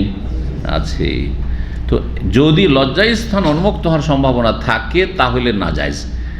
ইমাম বুখারী রাহিমাহুল্লাহর উদ্দেশ্য এটাই, কারণ কেউ কেউ এটাকে নাজায়েজ বলেছেন, চিত হয়ে শোয়া বা পায়ের ওপরে পা রেখে শোয়াকে নাজায়েজ বলেছেন। তখন তিনি যেটা বলতে চাইছেন সেটা হচ্ছে, যদি বেপরদা হওয়ার আশঙ্কা থাকে, আর বেপরদা পুরুষের হচ্ছে নাভি থেকে নিয়ে হাঁটু পর্যন্ত এতটুকুর কোনো জায়গায় খুলে যাওয়ার যদি আশঙ্কা থাকে তাহলে ঠিক নয়, তাহলে জায়েজ নাই। কিন্তু না, ভিতরে পায়জামা আছে, হ্যাঁ ভিতরে পায়জামা আছে আর তারপরে জুব্বা পরে আছে বা ভিতরে আপনার আন্ডার প্যান্ট আছে আর তারপরে লুঙ্গি আছে, বা সতর্ক হয়ে আছে, কাপড় এমন পরে আছে, লুঙ্গিতেই নেই, পায়জামা পরে আছে, প্যান্ট পরে আছে, আর যদি হাঁটুর ওপর পা রাখে তো তাতে কি লজ্জাস্থান খুলবে? না, লজ্জাস্থান তো ঢাকায় আছে, কারণ পায়জামা বা প্যান্ট পরে আছে। এক কথায় যেমন চিত হয়ে শোয়া জায়েজ, তেমনি পায়ের ওপর পা রেখে শোয়া জায়েজ। জি হ্যাঁ, দেখছেন মুস্তালকান ফিল মসজিদ, মসজিদে তিনি চিত হয়ে শুয়েছিলেন। ওয়াজিয়ান ইহদা রিজলাইহি, একটি পা আর একটি পায়ের উপর রাখা ছিল। ইবনে শাহাব জোহরি সাইয়্যিদ মুসাইয়্যিব রাহিমাহুল্লাহ তাআলা প্রখ্যাত সবচেয়ে বড় সাহাব তাবেঈ, সবচেয়ে বড় সাহাবী বা সবচেয়ে বড় তাবেঈ যদি আপনাদেরকে কেউ জিজ্ঞাসা করে তো তিনি হচ্ছেন সাইয়্যিদ ইবনে মুসাইয়্যিব রাহিমাহুল্লাহ তাআলা। তিনি বলছেন, কানা ওমর ও ওসমান ইয়াফালান যালিকা, এমনকি ওমর রাদিয়াল্লাহু তাআলা আনহু এবং ওসমান রাদিয়াল্লাহু তাআলা উভয়ে এটা করতেন, মানে মসজিদে চিত হয়ে শুইতেন আর পায়ের ওপর পা রেখে শুইতেন, কারণ তারা দেখেছেন রাসূলুল্লাহ সাল্লাল্লাহু আলাইহি ওয়াসাল্লামকে, সুতরাং তারা এই কাজটি করতেন। তাই নবী সাল্লাল্লাহু আলাইহি ওয়াসাল্লাম থেকে প্রমাণিত, প্রথম খলিফা থেকে প্রমাণিত আর দ্বিতীয় খলিফা থেকেও প্রমাণিত, সুতরাং মসজিদেও চিত হয়ে শোয়া জায়েজ, প্রয়োজনে বাড়িতে মসজিদে চিত হয়ে শোয়া জায়েজ। কিন্তু যেমনটা বললাম, উত্তম হচ্ছে ডান দিকে, ডান পার্শ্ব দেশে শোয়া, এটি হচ্ছে বেশি উত্তম, কারণ এতে আপনার শারীরিক ফায়দাও রয়েছে এবং এতে যদি এমনভাবে শোন যে ওইভাবে শুইলে কেবলামুখী তাহলে আরও উত্তম। এমনভাবে শুইলেন যে ডান দিকে কাত হয়ে শুইলেন আর মুখটা কোন দিকে থাকলো? কেবলার দিকে থাকলো, এটা বেশি উত্তম। 86 নম্বর অধ্যায় বলছেন বাবুল মসজিদে এখনো ফিত তারিখে মিন গায়রি দারারিন বিন্নাস। এই অধ্যায় হচ্ছে এমন মসজিদ সম্পর্কে যেটা রাস্তায় নির্মিত হয়েছে, রাস্তা পথে মসজিদ তৈরি করা, রাস্তাঘাট আছে আর রাস্তার পাশে পিডব্লিউ বলেন না, সরকারি যে জায়গাগুলো রাস্তার জায়গা, মালিক কে এই জায়গাগুলির? সরকার, মুসলিম সরকার, আর মুসলিম সরকার বাধাও দেয় না, মসজিদ তৈরি করছেন, জায়েজ কি না? জায়েজ। বা কোনো লোকের জায়গা আছে আর তার অনুমতি আছে যে অসুবিধা নেই আমার জায়গায়, তারপরে মসজিদ তৈরি করতে রাস্তার পাশে, তো রাস্তার পাশে মসজিদ তৈরি করা জায়েজ, এই মাসলা প্রমাণ করছেন। নিজের জায়গা জমি হয় আর তৈরি করেন তাহলে তো কোনো অসুবিধা নেই, হ্যাঁ কোনো আপত্তি নেই। পরের যদি জায়গা হয় তাহলে অনুমতি থাকতে হবে। কি থাকতে হবে? অনুমতি থাকবে। বিনা অনুমতিতে যদি অনুমতি না দেয় তাহলে পরের জায়গায় মসজিদ তৈরি করা জায়েজ নয়। কিন্তু একটি মাসলা এখানে জেনে রাখেন, আমাদের দেশের আলেমরা অনেকেই ফতোয়া দিতে বাড়াবাড়ি করে। যদি কোনো ব্যক্তি বা কোনো একটা পরিবার একটা জায়গা দান করে দিচ্ছে, অনেক জায়গায় এরকম ঝামেলাগুলো হয়, দান করেছে কিন্তু ওরা বলছে ঠিক আছে ওয়াকফ করেছো তো লিখে দাও, যে আমরা লিখে দেবো না, তবে তোমরা মসজিদ করো, মাদ্রাসা করো, অসুবিধা নেই। বলছেন না তাইলে ও মসজিদে নামাজ পড়ে, মসজিদ ভেঙে গেছে আর এক মসজিদ তৈরি করেছে, এত বাড়াবাড়ি করে। বলছে যতক্ষণ লেখে না দেবে ওই মসজিদে নামাজ পড়বো না। এর দলিল কোথায়? কোনো দলিল নেই। এই জমি রেজিস্ট্রেশন করা, লেখা পড়া করা, এইগুলো তো পরে শুরু হইল। কেনা বাচ্চা আগে কিভাবে হইতো? হ্যাঁ, বিয়ে শাদী কিভাবে হইতো? আমাদের বিয়ে এগুলো কীভাবে হয়েছে? রেজিস্ট্রেশন হয়েছে, মৌখিক বিয়ে, ইজাব কবুল, খালাস, শেষ। কোনো লেখাপড়া ছিল না। বিদেশে আসতে হবে ফ্যামিলি নিয়ে, তখন কাগজপত্র একটা দেখাইতে হবে, ভিসা লাগাবার জন্য, তখন এগুলো কাগজ তখন বের করলাম আমরা। এইটা তো 30 বছর 35 বছর আগের কথা বলছি আপনাদেরকে, কথা বোঝা গেছে?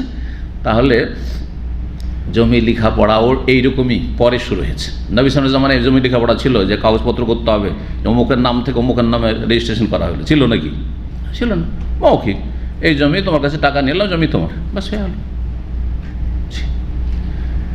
সুতরাং জমি লিখে দেবে তাহলে মসজিদ তৈরি করবে, না হলে করবেন না, এ কথা ঠিক নয়। তবে হ্যাঁ, এটা বলবো যে যেহেতু আজকাল লেখাপড়ার জামানা, কি জানি হইতে পারে আপনি মৌখিক দান করলেন, ওয়াকফ করলেন, আপনার ছেলে মেয়েরা পরে অস্বীকার করলো, বেঈমানি করে নিল, হতে পারে দাবি করে বসলো, লোভ হয়ে যেতে পারে, জমি জায়গার দাম বাড়ছে, সুতরাং লিখে দিয়ে আল্লাহর সন্তুষ্টির জন্য যখন দান করে দিয়েছেন তো লিখে দেবেন, অসুবিধাটা কি, আপত্তি কোথায়? এটা আলাদা কথা যে যারা দান করছে তাদেরকে লিখে দিতে বলবো, কিন্তু কেউ লিখে না দিলে তাদের মসজিদের নামাজ পড়বো না, নামাজ হবে না, এই ফতোয়াবাজি, এগুলো বাড়াবাড়ি। আল্লাহ যেন বোঝার তৌফিক দান করেন। তো ইমাম বুখারী রাহিমাহুল্লাহ এই মাসলাগুলি যেন ইঙ্গিত করছেন, এমন মসজিদ এখনো ফির তারিখ রাস্তায় তৈরি হয়েছে, রাস্তা সরকারের জায়গায় অথবা পাবলিকের জায়গায়, এমনি রাস্তা আছে, রাস্তার পাশে মসজিদ, ছোট্ট একটা মসজিদ তৈরি করে দিয়েছে, ওক্তে মসজিদ, অথবা বড় মসজিদ তৈরি হয়ে গেছে। জি, এখানে তো রাস্তার পাশে মসজিদ কম পাবেন আপনি সৌদি আরবে, কারণ রাস্তার পাশে জায়গা যে আল্লাহ যে কোনো কারণে হোক না কেন মহল্লার ভিতরে মসজিদ বেশি, যেটা মানে লক্ষণীয়। কিন্তু দুবাই আমি যাই, শারজা যাই, দুবাই বিশেষ করে শারজা মসজিদের শহর, যেমন বাংলাদেশে ঢাকা হচ্ছে মসজিদের শহর। ঢাকাকে কি বলা হয় জানেন? মসজিদের শহর বলা হয়। ঠিক তেমনি এই আরব আমিরাতে শারজা হচ্ছে মসজিদের শহর। আর এত সুন্দর সুন্দর মসজিদ তৈরি করা আছে, আর মহল্লার ভিতরে আপনাকে গলিতে ঢুকতে হবে না, আপনি হাইওয়ে দিয়ে চলছেন, বিশাল বিশাল মেনারা সহ মসজিদ দেখতে পাচ্ছেন। রাস্তার পাশে বিশাল পার্ক আছে, পার্কিং করেন, মসজিদ সালাত পড়েন, মনটা ভরে যাবে। আলহামদুলিল্লাহ, জাযাকুমুল্লাহ খায়র। তো রাস্তার পাশে মসজিদ তৈরি করা জায়েজ মিন গায়রি দারারিন বিন্নাস, কিন্তু একটি শর্ত আছে, তাতে জনগণের যেন ক্ষয়ক্ষতি না হয়, জনগণের অসুবিধা না হয়। রাস্তার উপরে এমন জায়গায় মসজিদ করে দিয়েছেন যে মানুষের চলাচলে ভিড় শুরু হয়ে গেছে, রাস্তার উপরে মসজিদ না, জায়েজ নয়, তাহলে করবেন না, মানুষের যেন কষ্ট না হয়। ওয়াবিহি কাল হাসান, এ কথা ইমাম হাসান বাসরি রাহিমাহুল্লাহ প্রখ্যাত তাবেঈ বলেছেন, আইয়ুব সুখতিয়ানি তাবেঈ বলেছেন রাহিমাহুল্লাহ, ইমাম মালিক বিন আনাস যে ইমাম প্রখ্যাত ইমাম, তিনি বলেছেন, জি রাহিমাহুমুল্লাহ জামিয়ান। 476 নম্বর হাদিস, বর্ণনাকারী মা আয়েশা রাদিয়াল্লাহু তাআলা আনহা জাওজান নবী আন্না আয়েশা জাওজান নবী সাল্লাল্লাহু আলাইহি ওয়াসাল্লাম কালাত, মা আয়েশা রাদিয়াল্লাহু তাআলা আনহা নবী সাল্লাল্লাহু আলাইহি ওয়াসাল্লাম সহধর্মিণী, তিনি বলছেন, ছোট্ট ছিলেন তিনি যখন তার আব্বা ইসলাম গ্রহণ করে, মক্কায় প্রথম ইসলাম গ্রহণ করেছেন, একবারে ছোট ছিলেন, তিনি বলছেন, লাম আকিল আবাওয়াইয়া ইল্লা ওয়া হুমা ইয়াদিনানিদ্দিন, আমি আমার মাতা পিতাকে যখন থেকে আমি দেখেছি, মানে বুঝতে শিখেছি এটা আমার আব্বা আম্মা, তখন বুঝে, হ্যাঁ 3-4 বছর বয়স হলে, তার আগে তো অত বুঝে না, জানে বাপ আব্বা আম্মা করতে মুখ ফুটেছে। তো যখন থেকে আমি বুঝতে শিখেছি যে আব্বা আম্মা, তো তখন থেকে দেখি ওয়াহুমা ইয়াদিনানিদ্দিন, তারা উভয় আমার আম্মা আব্বা দুজনেই দিনের অনুগত ছিলেন, মানে মুসলিম ছিলেন। তিনি জন্মসূত্রে কি পেয়েছেন? ইসলাম গ্রহণ করেননি। অধিকাংশ সাহাবায়ে কেরামরা কি করেছেন? অমুসলিম ছিলেন, কাফের ছিলেন, তারপরে ইসলাম গ্রহণ করেছেন। কিন্তু মা আয়েশা রাদিয়াল্লাহু তাআলা আনহা জন্মসূত্রে কি পেয়েছেন? ইসলাম পেয়েছেন। যখনই চোখ খুলেছে আর বুঝতে শিখেছে, দেখছেন যে বাপ মা আমার মুসলিম, বাপ মা আমার মুসলিম, রাদিয়াল্লাহু তাআলা আনহা ওয়ারদাহা ওয়া নাবিহা ওয়া উম্মিহা। তো এই কথাই বলছেন, আল্লাহু আকবার। এটা কিন্তু একটা বৈশিষ্ট্য, বাপ মা উভয় মুসলিম কারো আর আরেকজন আছে বাপ মা মুসলিম না, হ্যাঁ সে ইসলাম গ্রহণ করেছে। এটা বৈশিষ্ট্য যে আমার বাপ মা জন্মসূত্রে মুসলিম, কিন্তু জন্মসূত্রে মুসলিম, এই ইসলামটাকে রক্ষা করলে এই ফজিলত হাসিল হবে। রক্ষা যদি না করে, 15 বছর বয়স হলে এখন আর ওই যে বাই চান্স সে বাপ মা মুসলিম পেয়েছেন, ওইটা আর কাজ আসবে না, এখন বাই চয়েস আসতে হবে, এখতিয়ার করতে হবে যে ইম্মা শাকিরা ওয়া ইম্মা কাফুরা।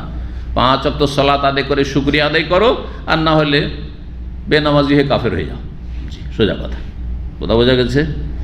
জি, তো এটার ফজিলত আছে। এই জন্য সাহাবায়ে কেরামদের মধ্যে ধরেন হাসান হোসেন রাদিয়াল্লাহু তাআলা আনহুমা, তাদের বিভিন্ন ফজিলতের মধ্যে একটি ফজিলত হচ্ছে যে তারা জন্মসূত্রে মুসলিম। কিন্তু আলী রাদিয়াল্লাহু তাআলা আনহু, তার বাবা জন্মসূত্রে মুসলিম না, ইসলাম গ্রহণ করেছেন পরে। জি, তো এই কথাই বলছেন যে যখন আমি আমার আব্বা আম্মাকে চিনতে শিখি তখন থেকে দেখি যে আমার আম্মা আব্বা কি ইয়াদিনানির দিন মানে দানা ইয়াদিন মানে আনুগত্য করা, দিনের তারা অনুগত ছিলেন মানে তারা মুসলিম ছিলেন। ওয়ালাম ইয়ামুর আলাইনা ইয়ামুন ইল্লা ওয়ায়াতিনা ফিহি রাসূলুল্লাহ সাল্লাল্লাহু আলাইহি সাল্লাম, এমন কোনো দিন পার হইতো না যেই দিনে আমাদের বাড়িতে রাসূলুল্লাহ সাল্লাল্লাহু আলাইহি সাল্লাম তশরিফ নিয়ে আসতেন না। আল্লাহু আকবার।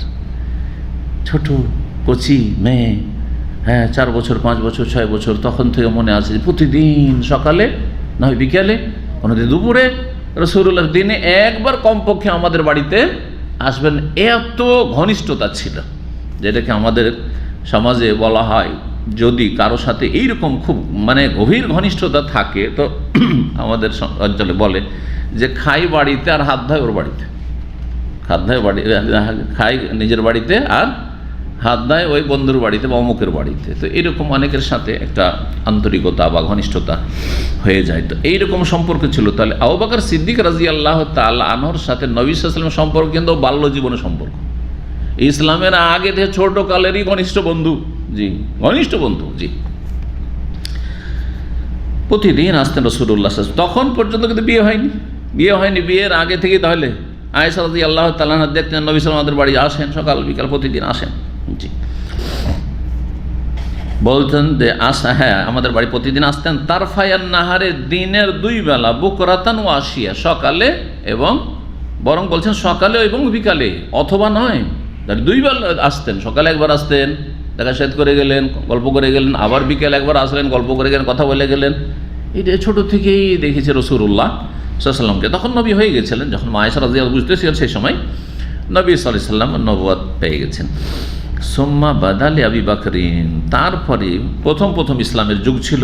আবু বকর রাদিয়াল্লাহু তাআলা আনহুর মনে এই কথা আসলো, চিন্তা আসলো। বাদা মানে জাহরা, তার জন্য মনে এই কথা স্পষ্ট হইল কি যে একটা মসজিদ তৈরি করি। কাবার চত্বরে তো নামাজ পড়তে দিচ্ছে না কাফেররা, আর তার জুলম অত্যাচার করছে, তো বাড়ির পাশে আমি ছোট্ট একটা মসজিদ তৈরি করি। ফাবতানা মসজিদার বিভেনায় দাঁড়ি, সুতরাং একটি মসজিদ নির্মাণ করে নিলেন তার বাড়ির উঠানে বা প্রাঙ্গণে। ফেনা যেটা আমরা উঠান বলি, আর আমরা গ্রামাঞ্চলের বাড়িতে 2টো উঠান থাকে। একটা ভিতরে উঠান যেটা আঙিনা বলি ভিতরেরটাকে, কথা বোঝা গেছে। আর বাড়ির বাইরে একটা থাকে যেখানে ধান টান মাড়া টাড়া হয় ইত্যাদি করা হয়, ওইটাকে আপনারা কি বলেন? খোলা। আচ্ছা, আমরা ওইটাকে বলি গলি। যদি গলি তো আসল শুদ্ধ গলি হচ্ছে গলি, যেটাকে লেন বলা হচ্ছে, কিন্তু এটাকে বাইরের যেটা উঠান, বাইরের উঠান এটাকে আমরা গলি বলি, বাড়ির বাইরের যেটা। তো সেখানে বাড়ির বাইরে নিজের উঠানে কি করলেন? একটি মসজিদ তৈরি করে নিলেন। ফাকান ইউসাল্লি ফি, তাতেই সালাত আদায় করতেন। ওয়াকরাউল কোরআন, কোরআন তিলাওয়াত করতে থাকতেন দীর্ঘ সময় ধরে। ফায়াকিফু আলাইহি নিসাউল মুশরিকিন ওয়া আবনাউহুম, তার সালাত দেখে মুশরিকদের নারীরা এবং শিশুরা, বাচ্চারা দাঁড়িয়ে তামাশা দেখত। নতুন কিছু দেখলে তামাশা স্বাভাবিক দেখবে। আজকাল ইউরোপ আমেরিকার কিছু দৃশ্য আজকাল সোশ্যাল মিডিয়াতে দেখবেন যে একটা লোক এক জায়গায় নামাজ শুরু করে দিয়েছে, আর কিছু মহিলারা পার্কে বা পুরুষরা এসে এইবার তাকিয়ে দেখছে, কেউ ভিডিও করছে, আরে কী রে জীবনে দেখিনি, তাই না? জি হ্যাঁ, মুসলিম দেশে এটা হয় না, কিন্তু অমুসলিম দেশে যেখানে একেবারে মুসলিম সংখ্যালঘু সেখানে এরকমটা হয়ে থাকে। তো তাই ছিল অবস্থা, মক্কার অবস্থা এক সময়। তো সবাই অবাক হয়ে দেখতো, তারা ইয়াজাবুনা মিনহু ওয়া ইয়ানজুরুনা ইলাইহি, তারা তাকাতে থাকতো, তামাশা দেখতে থাকতো, আর তার আশ্চর্য হইতে থাকতো যে কী করছে রে, এবার দাঁড়াইছে, এবার ঝুঁকছে, এবার দাঁড়াইছে, আবার সিজদায় পড়ে যাচ্ছে, কি করছে, জীবনে দেখেনি এগুলো। আর এটাতে প্রভাবিত হইতো। শুধু তাই না, দেখে তাদেরকে চমৎকৃত করতো, খুব মজা লাগতো, আর অনেক ইসলাম গ্রহণ করতো। ওইদিকে স্বামী কট্টর কাফের, আর ওর বিবি এদিকে ইসলাম গ্রহণ করে নিচ্ছে। বাপ কট্টর কাফের দুশ্মন, আবু বকরের দুশ্মন, রাসূলের দুশ্মন, আর ছেলে পোলাপানরা এরা দেখে মজা লেগেছে, এত সুন্দর দৃশ্য, ও মুসলমান হয়ে গেছে। এইরকমটা ঘরে ঘরে ইসলাম ছড়িয়ে পড়তো এইভাবে। তো এতে কি হইল, কাফেররা উদ্বিগ্ন হইল। বলছেন ওয়াকান আবু বকরিন রাজুলান বাক্কাআন, আবু বকর রাদিয়াল্লাহু তাআলা আনহু অত্যন্ত কোমল হৃদয়ের মানুষ ছিলেন। কোমল মানে বুঝেন কেউ? কোমল মানে নরম, আর কমল মানে না, পদ্মফুল। কমল, কমলা, কমল পদ্মফুল। আর কয় ওকার যখন দিবেন কি হবে? নরম, কমল। জি, কমলমতি। জি, কমলমতি কয় ওকার। তো এখানে কমল হৃদয়ের বাক্যা আন, মানে কোরআন তেলাওয়াত করতে লাগলে কাঁদতে শুরু করতেন। এত অন্তটা নরম ছিল, যেমনই তেলাওয়াত শুরু করতেন তখনই কি করতে লাগতেন? কান্না শুরু করে দিতেন। বাক্যার অত্যন্ত কান্নাকারী মানুষ ছিলেন, মানে কমল হৃদয়ের মানুষ ছিলেন। লা ইয়ামলিকু আইনাইহি, নিজের চোখকে সামলে রাখতে পারতেন না, থামতে পারতেন না কান্না। আল্লাহু আকবার।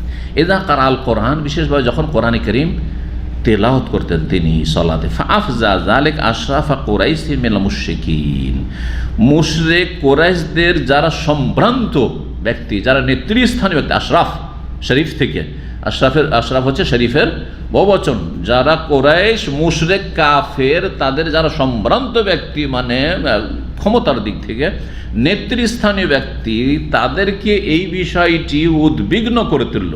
আফজা ইউফজাও মানে হচ্ছে উদ্বিগ্ন করে তোলা, পেরেশান করে ছাড়লো যে কি হবে রে, আরে তো ধীরে ধীরে আমাদের বাচ্চারা সব মুসলিম হয়ে যাবে এইভাবে দেখেই, আর এই আমাদের মহিলারা বাড়িতে পালিয়ে যাবে এইভাবে। হ্যাঁ, কি শুরু করলো? তো আবু বকর সিদ্দিক রাদিয়াল্লাহু তাআলা আনহু রাস্তার পাশে নিজের বাড়ির উঠানে কি করেছিলেন? মসজিদ তৈরি করেছিলেন। এটি হচ্ছে এই অধ্যায়ের সাথে সম্পর্ক। কারো ক্ষতি হয়নি এতে, মানুষের রাস্তা চলাচলে কোনো অসুবিধা হয় না, সুতরাং কোনো অসুবিধা নেই।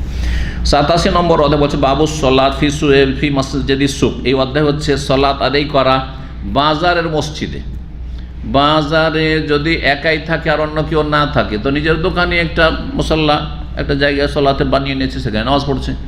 আর যদি বেশ কিছু লোক থাকে, সেখানে বাজার হাটে একটা মসজিদ বানিয়ে নিল, তো এর বৈধতা প্রমাণ করছেন ইমাম বুখারী রাহিমাহুল্লাহ তাআলা। বলছেন ওয়াসাল্লা ইবনু আউনিন ফি মসজিদিন ফি দারিন ইউগলাকু আলাইহিমুল বাব। বলছে ইমাম ইবনে আউন রাহিমাহুল্লাহ তাআলা এক মসজিদে সালাত আদায় করতেন, ফি দারিন নিজের বাড়িতে, মানে নিজের বাড়ির প্রাঙ্গণে, ইউগলাকু আলাইহিমুল বাব এবং তাদের সামনে দরজা বন্ধ করে নিতেন, মানে নিজের দোকানে, বাজার ছিল, সেখানে দোকান ছিল, সেখানে দরজা বন্ধ করে তিনি একাই যেহেতু সালাত আদায় করতেন, নফল সালাত, হয়তো মসজিদ হয়তো কাছে ছিল না, কাছে মসজিদ থাকলে জামাতে যাবেন। 477 নম্বর হাদিস আবু হুরায়রা রাদিয়াল্লাহু তাআলা আনহু থেকে বর্ণিত, তিনি বলছেন নবী সাল্লাল্লাহু আলাইহি ওয়াসাল্লাম থেকে বর্ণনা করে, কালা, নবী সাল্লাল্লাহু বলেছেন, সলাতুল জামিয়ে তাজিদু আলা সলাতিহি ফি বাইতিহি ওয়া সলাতিহি ফি সুকিহি 25 দারাজা। সলাতুল জামিয়ে মানে সলাতুল জামাতে, জামাত আর জামি, হ্যাঁ, তো এই অর্থে জামি মানে সকল, সবাই, কিন্তু এখানে জামাতের অর্থে রয়েছে। জামাতের সলাত তাজিদ আলা সলাতি ফি বাইতি, বাড়িতে সলাতের তুলনায়, এবং ওয়াসলাতি ফি সুকি, বাজারে একাকি দোকানপাটে সলাত আদায়ের তুলনায়, তাজিদ মানে বেশি ফজিলত রাখে। হ্যাঁ, কতটা? 25 দারাজা, 25 গুণ বেশি ফজিলত রাখে। এই হাদিস আসলো 25 গুণ, আর অন্য কোনো হাদিস আছে 27 গুণের হাদিস রয়েছে। আবার হাদিস রয়েছে সন্দেহের সাথে, 25 দারাজা আও 27 দারাজা, 25 অথবা 27। এর সমন্বয় কি? একটি সমন্বয় হচ্ছে যে বর্ণনাকারী সন্দেহ হয়ে গেছে, এটা সহজ কথা। যদি এরকম কিছু থাকে তো সহজে একটা গুলি মেরে দিলেন কি, যে বর্ণনাকারী কোন এক ব্যক্তির সন্দেহ হয়ে গেছে, যারা বর্ণনা করেছে, হয় 25 বলেছেন নবী সাল্লাল্লাহু আলাইহি ওয়াসাল্লাম, না হয় কি 27 বলেছেন। কিন্তু এই বিষয়টি আসলে এইরকম নয়। জি, বরং 25 আর 27-এর মানে সুন্দর ব্যাখ্যা করেছেন ইমাম হাফেজ ইবনে হাজার রাহিমাহুল্লাহ তাআলা, তারপরে ইমাম শাওকানী রাহিমাহুল্লাহ তাআলা তার এই বিষয়গুলি আলোচনা করেছেন, খুব সুন্দর কথা বলেছেন, যেটা হয়তো এর আগে শুনেছেন কিনা। বলেছেন যে 25 গুণ ফজিলত সিররি নামাজে, দিনের যে সালাতগুলি তাতে 25 গুণ ফজিলত পাবে। বাড়িতে কেউ পড়লো, একা কোনো দোকানপাটে পড়লো বা মাঠে ঘাটে পড়লো, আর আরেকজন মসজিদে জামাতে পড়লো দিনের, জোহরের, আসরের, তাহলে কত গুণ পাবে? 25 গুণ পাবে। আর যদি জেহরি সালাত, মানে যেগুলোতে উচ্চ স্বরে কেরাত হচ্ছে, মাগরিব, এশা, ফজর যদি জামাতে যায় তাহলে কত গুণ পাবে? 27 পাবে। তাহলে এটা সন্দেহের জন্য না, বরং দুটো অবস্থা বর্ণনার জন্য এভাবে 25 অথবা 27 বলা হয়েছে। আর কি জন্য, তাহলে পার্থক্যটা কেন? আর এইরকম ফজিলত 25 আর 27 বা কেন, সেখানে খুব সুন্দর কথা সেখানে গণনা করানো হয়েছে যে জামাতের সালাতে 25টি বা 27টি বৈশিষ্ট্য আছে যা একাকি পড়লে সেই বৈশিষ্ট্যগুলি থেকে বঞ্চিত, যার ফলে যখন ও 25টি 27টি বৈশিষ্ট্য হাসিল করতে পারছে, সুতরাং 25 গুণ 27 গুণ সওয়াব বেশি পাবে।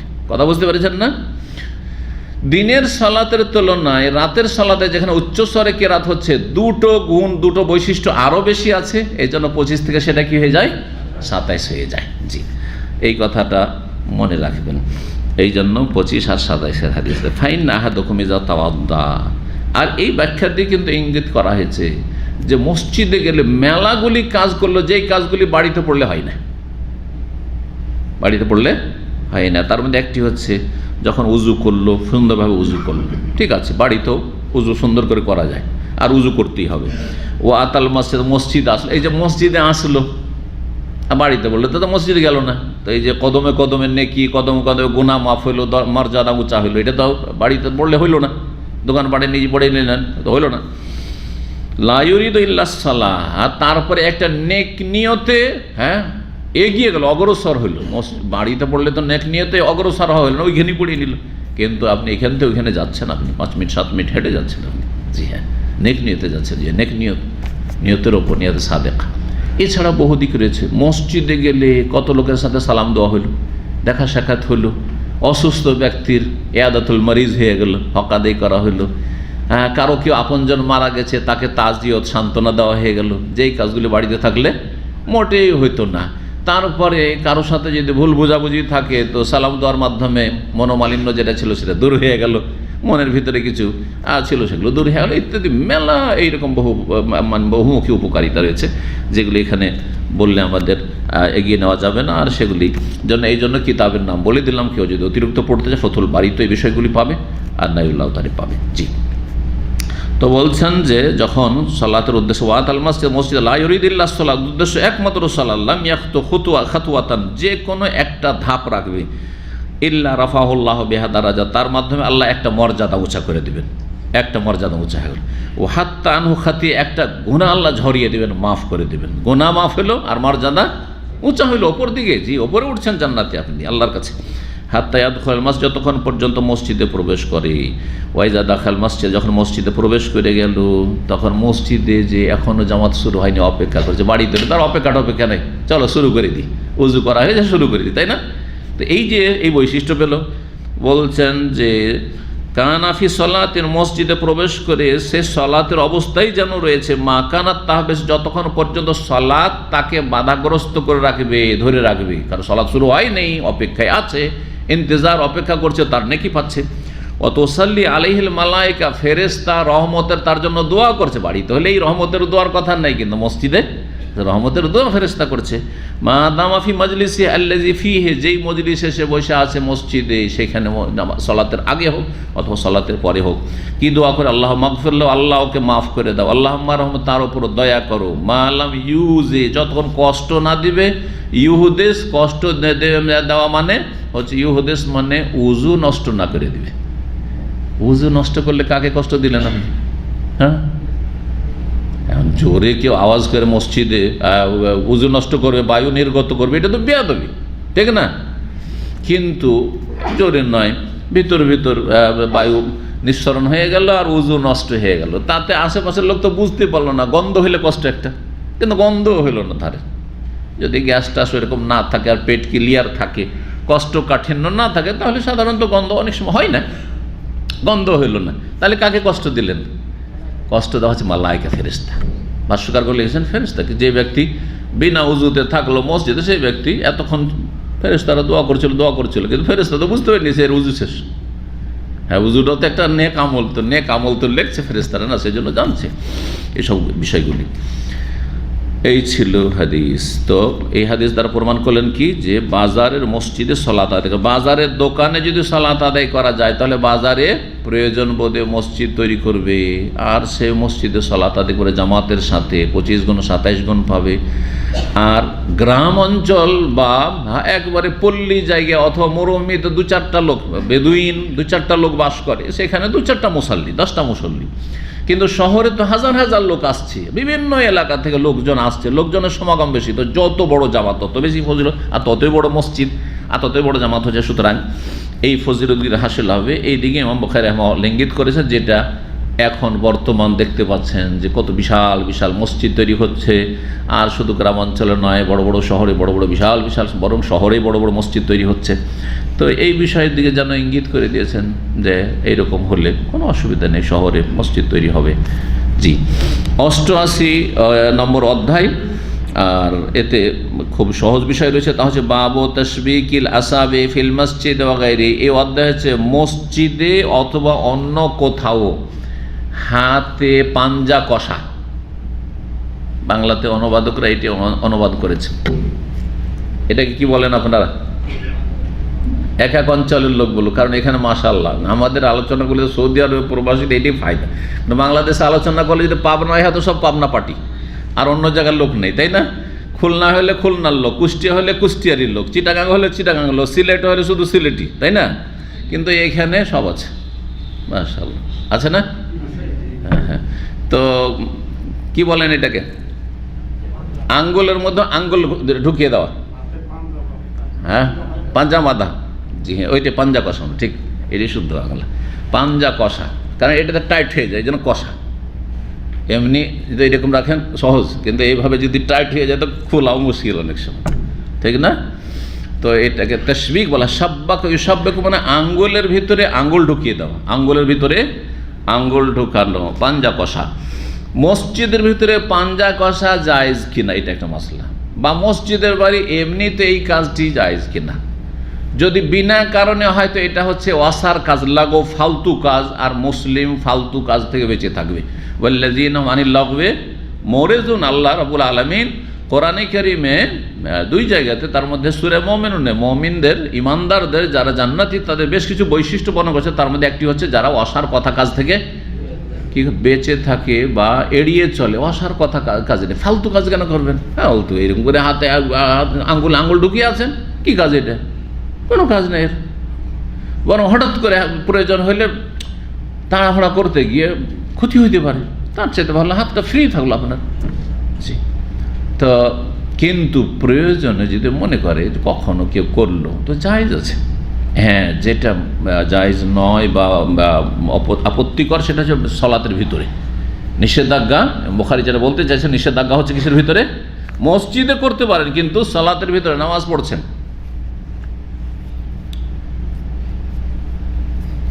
কচলাচ্ছেন, চলবে না। সালাতের ভিতরে নাই, সালাতের ভিতরে জায়েজ নাই। তো মসজিদের ভিতরে জায়েজ, কিন্তু সালাতের ভিতরে নেই। তো মসজিদে যদি জায়েজ হয় এমনি খারেজের সালাতের বাইরে, তাহলে বাড়ি ঘরে রাস্তাঘাটে কেউ যদি এরকম করে প্রয়োজনে, কোনো অসুবিধা নেই। কিন্তু বিনা কামে বেশি বেশি এটা না করাই ভালো, কারণ কাজটা অসার।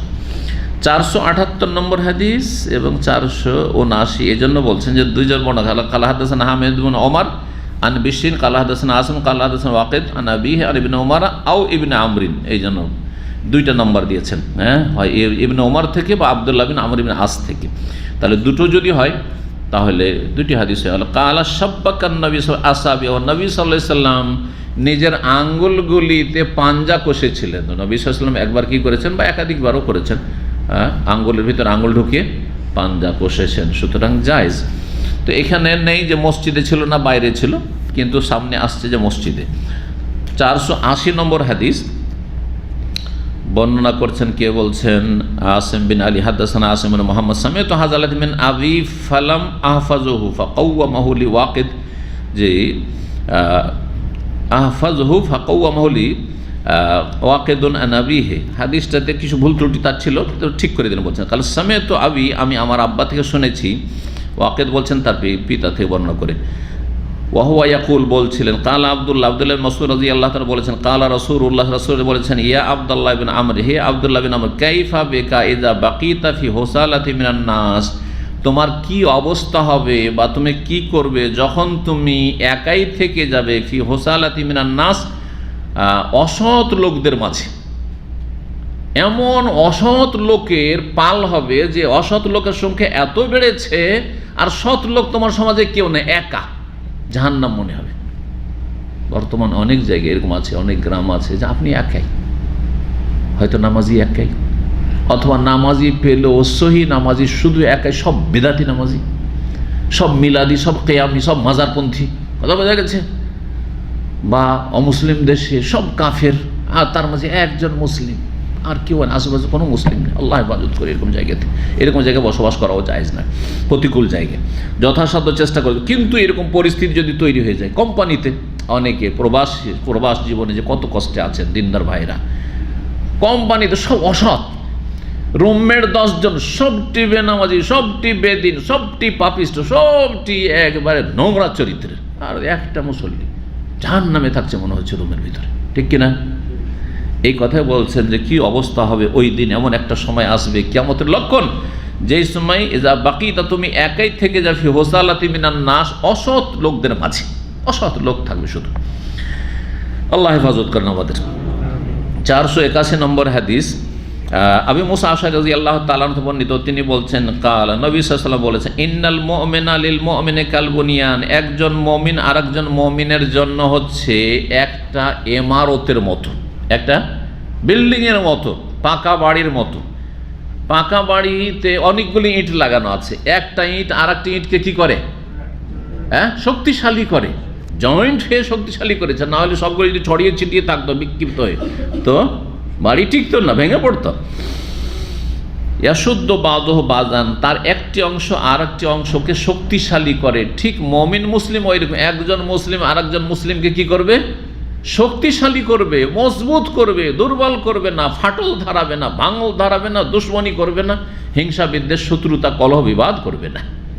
জি, এটা হচ্ছে মুমিনের বৈশিষ্ট্য। মুমিনকে তুলনা করেছেন একটি এমন পাকা মজবুত বিল্ডিংয়ের সাথে, যার একটি অংশ আর একটি অংশকে এত মজবুত করে। আগের যুগে যেগুলো প্রাচীন যুগের বাড়ি দেখেছেন, ছোট ছোট চিকন চিকন ইট, আর সুবহানাল্লাহ 500-700 বছর আগের বাড়ি, তারপরে একটা দেয়াল ভেঙে দেখেন, ভাঙতে পারবেন না আপনি সহজে, কত মজবুত করে তৈরি করা হয়েছে। মুমিনের সম্পর্কটা যাতে ওইরকম হয়, এইটা এই হাদিস বলতে গিয়ে নবী সাল্লাল্লাহু আলাইহি ওয়াসাল্লাম কি করলেন, বাস্তবে দেখাচ্ছেন কি করে। অসাব্বাকা সাল্লাল্লাহু আসাবিয়াহু, সেই সময় নবী করিম সাল্লাল্লাহু আলাইহি ওয়াসাল্লাম তার আঙ্গুলে পাঞ্জা কষেছিলেন।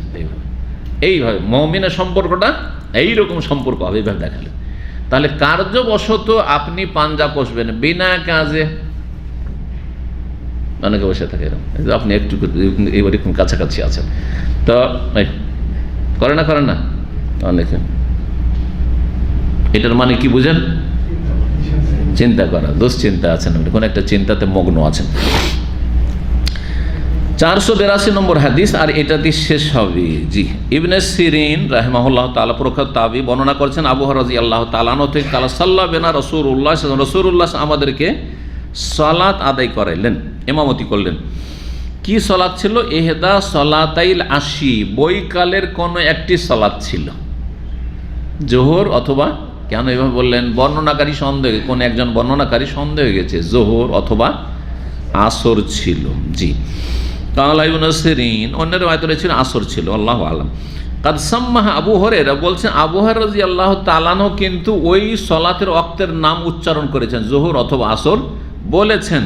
ওয়ালাকিন নাসিতু আনা, তবে ইবনে সিরিন রাহিমাহুল্লাহ প্রখ্যাত তাবি বলছেন, আমি ভুলে গেছি বলতে কোন রকমের মান সম্মান নিয়ে চিন্তা ভাবনা নেই, যে কি বলবো, এত বড় আমি তাবেই, আমি হচ্ছি এত বড় স্বপ্নের বিবরণদাতা ইবনে সিরিন, আর এত বড় আলেম, আর বলবো যে আমি ভুলে গেছি।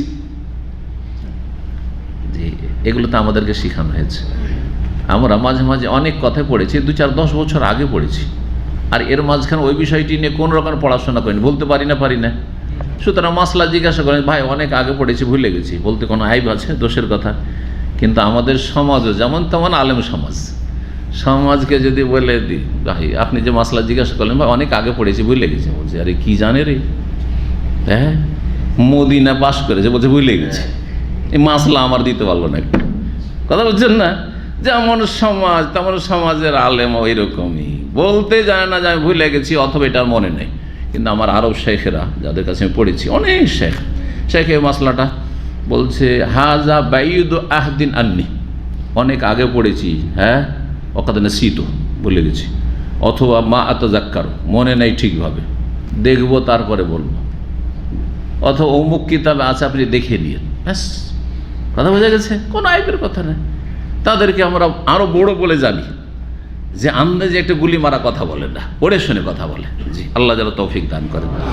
এতে ইখলাস থাকে মানুষের, এতে নমনীয়তা থাকে, অহংকার আসে না। অহংকার আসে না, আমি সবই জানি, অহংকার চলে আসবে। কিন্তু যদি বলে যে আমি সামান্যই জানি, আলহামদুলিল্লাহ, এটা শুধু ভূমিকাতে বললে হবে না। আমাদের বক্তারাও বলে যে ভাই আমি বেশি কিছু জানি না, কিন্তু যখন বলতে লাগে তখন মনে সব জানে। কথা বোঝা গেছে? শুধু এটা ভূমিকাতে খালি বললে হবে না, কাজে করে বলতে হবে। তো বলছেন ইবনে সিরিন যে আমি ভুলে গেছি এই নামাজটি কোন নামাজ ছিল। ফাসাল্লা বেনা রাকাতে, 2 রাকাত সালাত আদায় করলেন। সুম্মা সালাম ফিরে দিয়েছেন। জোহর হোক আর আসর হোক, কয় রাকাত? 4 রাকাত। 2 রাকাত পড়ে সালাম ফিরে দিয়েছেন। ফাকামা ইলা খাশাবাতিন মারুজাতিন ফিল মসজিদে, তারপরে নবী সাল্লাল্লাহু আলাইহি ওয়াসাল্লাম দাঁড়িয়ে গেলেন এমন একটি কাঠের দিকে যেই কাঠটি পড়েছিল মসজিদে। ফাত্তাকা আলাইহি, সেই কাঠে গিয়ে নবী সাল্লাল্লাহু আলাইহি ওয়াসাল্লাম হেলান দিয়ে দিলেন। কান্নাহ গজবান, আর হেলান দিয়ে এমন হয়ে বসেছেন যে মনে হচ্ছে তিনি খুব রাগান্বিত, যেহেতু সালাতটি কমপ্লিট হয়নি। একটা ওয়াসওয়াসা যেন কাজ করছে, একটা মানসিক কী করছে, অশান্তি যেন কাজ করছে। এই জন্য মনটা যেন ভালো নেই, রাগান্বিত, মনটা খারাপ হয়ে আছে। আল্লাহু আকবার, এটা প্রাকৃতিক বিষয়। ওয়াদা ইয়াদাহুল ইয়ুমনা আলাল ইউসরা, ডান হাতকে বাম হাতের ওপর সেই সময় রেখেছিলেন। ওয়াসাব্বাকা বাইনা আসাবিহি, আর আঙ্গুলগুলিতে পাঞ্জা কষেছিলেন। ডান হাতকে কোথায় রেখেছিলেন? বাম হাতের ওপর, আর পাঞ্জা কষে। তো এইভাবে হয়তো পারে এইভাবে করেছিলেন। আর কি করেছিলেন? ওয়াদা খাদ্দাহুল আইমান আলা যাহরি কাফিহিল ইউসরা, আর ডান গালটিকে বাম হাতের যে ওপর ভাগ রয়েছে তার উপর, জাহরি কাফি, কাফ হচ্ছে এটা আর তার ওপর ভাগ হচ্ছে এটা। তো এইখানে রেখেছিলেন। তাহলে কীভাবে? এদিকে বেঁধে আছেন, পাঞ্জা কষে আছেন, এইভাবে বসে আছেন, চিন্তিত যেন, কেন একটা অশান্তি যেন কাজ করছে, বুঝে সালাত পুরা হয়নি। জি, কিন্তু বুঝতে পারেননি, ভুলে গেছেন। জি, আল্লাহ ভুলিয়ে দিয়েছেন। ওয়াখারা যাতে সার আনমিন আবু আবিল মসজিদে, আর মসজিদের দরজা দিয়ে যারা দ্রুতগামী মুসল্লি, তাড়াতাড়ি সালাম ফিরবে আর টান দিবে, মসজিদে কিছু মুসল্লি থাকে। তো তখনও ছিল কিছু, তারা দৌড় দিয়ে বেরিয়েও গেছে যে সালাত শেষ হয়ে গেছে, চল বাড়ি যাই। জি জি, চলে বেরিয়ে পড়েছে, মসজিদে বেরিয়ে পড়েছে সালাম ফেরার পরে পরে তারাও। নবী সাল্লাল্লাহু আলাইহি ওয়াসাল্লাম উঠে ওইখানে গিয়ে বসেছেন ওইভাবে। তারপরে ফাঁকালু, আপোষে তারা বলা বলি করছে, আপোষে তারা বলা বলি করছে যে আকসাতে কসেরাতি সলাতে, নামাজে কি কসর হয়ে গেল নাকি? মানে মদিনায় বসে থেকে বাড়িতে কি কসর হয়ে গেল নাকি, কমিয়ে দেওয়া হইল নাকি? মানে আল্লাহ 4কে কি 2 করে দিলেন নাকি? আর নবী সাল্লাল্লাহু আলাইহি ওয়াসাল্লাম পড়ছেন। জি, ওয়াফিল কওমি আবু বকরিন ওয়া ওমর ফাহাবা ইউকাল্লিমাহু, আর ওই সময় ওই লোকজনের মাঝে আবু বকরও ছিলেন, ওমরও ছিলেন, এত বিশিষ্ট সাহাবী, তারপরও দুইজনেই ভয় পাচ্ছেন, নবী সাল্লাল্লাহু আলাইহি ওয়াসাল্লামের সাথে কথা বলতে সাহস হচ্ছে না। কি করে বলবো, কি করে বলবো? এটা বলতে সাহস হচ্ছে, নবী সাল্লাল্লাহু আলাইহি ওয়াসাল্লামকে বলবো যে আপনি ভুল করে দিলেন নাকি? না, বলতে পারবো না। ভুল ধরার একটা সাহস লাগে আদবের ক্ষেত্রে, যেহেতু নবী সাল্লাল্লাহু আলাইহি ওয়াসাল্লাম, এটা সাধারণ কোনো বা বড় মানুষ নয়। তো তারা ভয় পাচ্ছেন কথা বলতে। কিন্তু কিছু কিছু মানুষ থাকে যারা কি থাকে, একটু বেশি সাহসী থাকে, হিম্মতওয়ালা থাকে। তো হিম্মতওয়ালা একজন ছিলেন ওইখানে। বলছেন ওয়াফিল কওমের রজুলুন ফিয়াদাইহি তুলুন, আর লোকজনের মাঝে এমন এক ব্যক্তি ছিল যার হাতটা একটু দীর্ঘ লম্বা ছিল, লম্বা হাতওয়ালা, আমার চাইতে বেশি হবে, হ্যাঁ সুডানি হবে, আমার হাতই কিন্তু লম্বা। হাত কয় ইঞ্চির হয়? আমার 19-এর বেশি আছে হাত, 19.5 আছে, মেপে দেখেছি। তো হাত খুব লম্বা ছিল। ইউকারুল্লাহ জুলিয়া দেন, তাকে বলা হয়তো 2 হাতওয়ালা, ওই যে নাম পড়ে গেছে। তাহলে বোঝা গেল যে এইরকম নাম ফেলা জায়েজ যদি সে রাগ না করে। হ্যাঁ, লম্বা মানুষ, লম্বা হাতওয়ালাকে জুলিয়া দেন। হ্যাঁ, কারো পা লম্বা জুরিজলাইন যদি বলে আর সে রাগ না করে তো জায়েজ, কিন্তু রাগ করে যদি এভাবে ডাকবে না, আমার বাপ যেটা নাম রেখে সেটাতে ডাকবে, তাহলে জায়েজ নয়। কথা বোঝা গেছে না? জি। তবে এদের মধ্যে আরাজ ছিল, ল্যাংড়া বলে ডাকতো, রাগ করেনি, নামে ওই নামে মশহুর হয়ে গেছে, আনিল আরাজ। জি জি। তো ওই ব্যক্তি সাহসী বড় মানুষ, কালে ইয়া রাসূলুল্লাহ, আল্লাহ রাসূল, আনাসিত আম কাসুরাতিস সালাহ, আপনি ভুলে গেছেন নাকি সলাতে কসর হয়ে গেল? মানে 2 করে এখন থেকে পড়তে হবে। কাল আল্লাম আনসা ওয়ালাম তুকসার, আমি ভুলিও নি আর কসরও হয়নি, কোনোটাই হয়নি, তুমি ভুল বলছো। কিন্তু ওই সাহাবী অন্য রিওয়ায়াত রয়েছে, এখানে নেই, বলছেন বালা কাদ নাসিতে ইয়া রাসূলুল্লাহ, যখন কসর হয়নি বলছেন, ওহী নাযিল হয়নি, কমানো হয়নি, তাহলে অবশ্যই আপনি ভুলেছেন, অবশ্যই আপনি ভুলে গেছেন ইয়া রাসূলুল্লাহ বলেছেন। তখন নবী সাল্লাল্লাহু আলাইহি ওয়াসাল্লাম কনফার্ম হচ্ছেন অন্যদেরকে, যারা বসে একটু গুঞ্জন চলছে, কথাবার্তা চলছে, বলছে আকামা ইয়াকুলু যুল ইয়াদাইন, এই 2 হাতওয়ালা যা বলছে, লম্বা হাতওয়ালা যা বলছে, কথাটা কি ঠিক?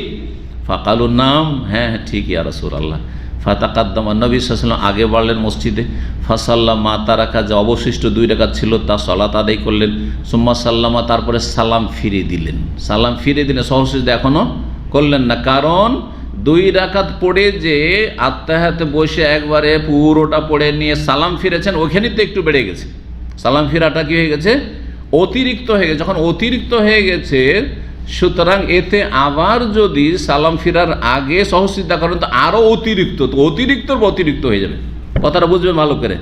যার ফলে কি করলেন, সালাম ফিরার পরে সহসিদ্ধা করলেন, সালাম ফিরার পরে সহসিদ্ধা। কিন্তু সালাতে যদি ঘাটতি হয়, সালাতে প্রথম তাশাহুদ ছুটে গেছে, 2 রাকাত পড়ে উঠে গেছিলেন, তাহলে এখানে ঘাটতি হয়েছে, তখন উত্তম হচ্ছে কি করা, হ্যাঁ কাবলা সালাম, যেহেতু ঘাটতি অলরেডি আছে, সুতরাং ঘাটতি পূরণের জন্য সালামের আগেই সহসিজদা 2 করবেন। আর 2 সালামের মাঝখানে সহসিজদা হানাফি মাযহাব এর কোনো দলিল খুঁজে পাওয়া যায় না, দলিল খুঁজে পাওয়া যায় না।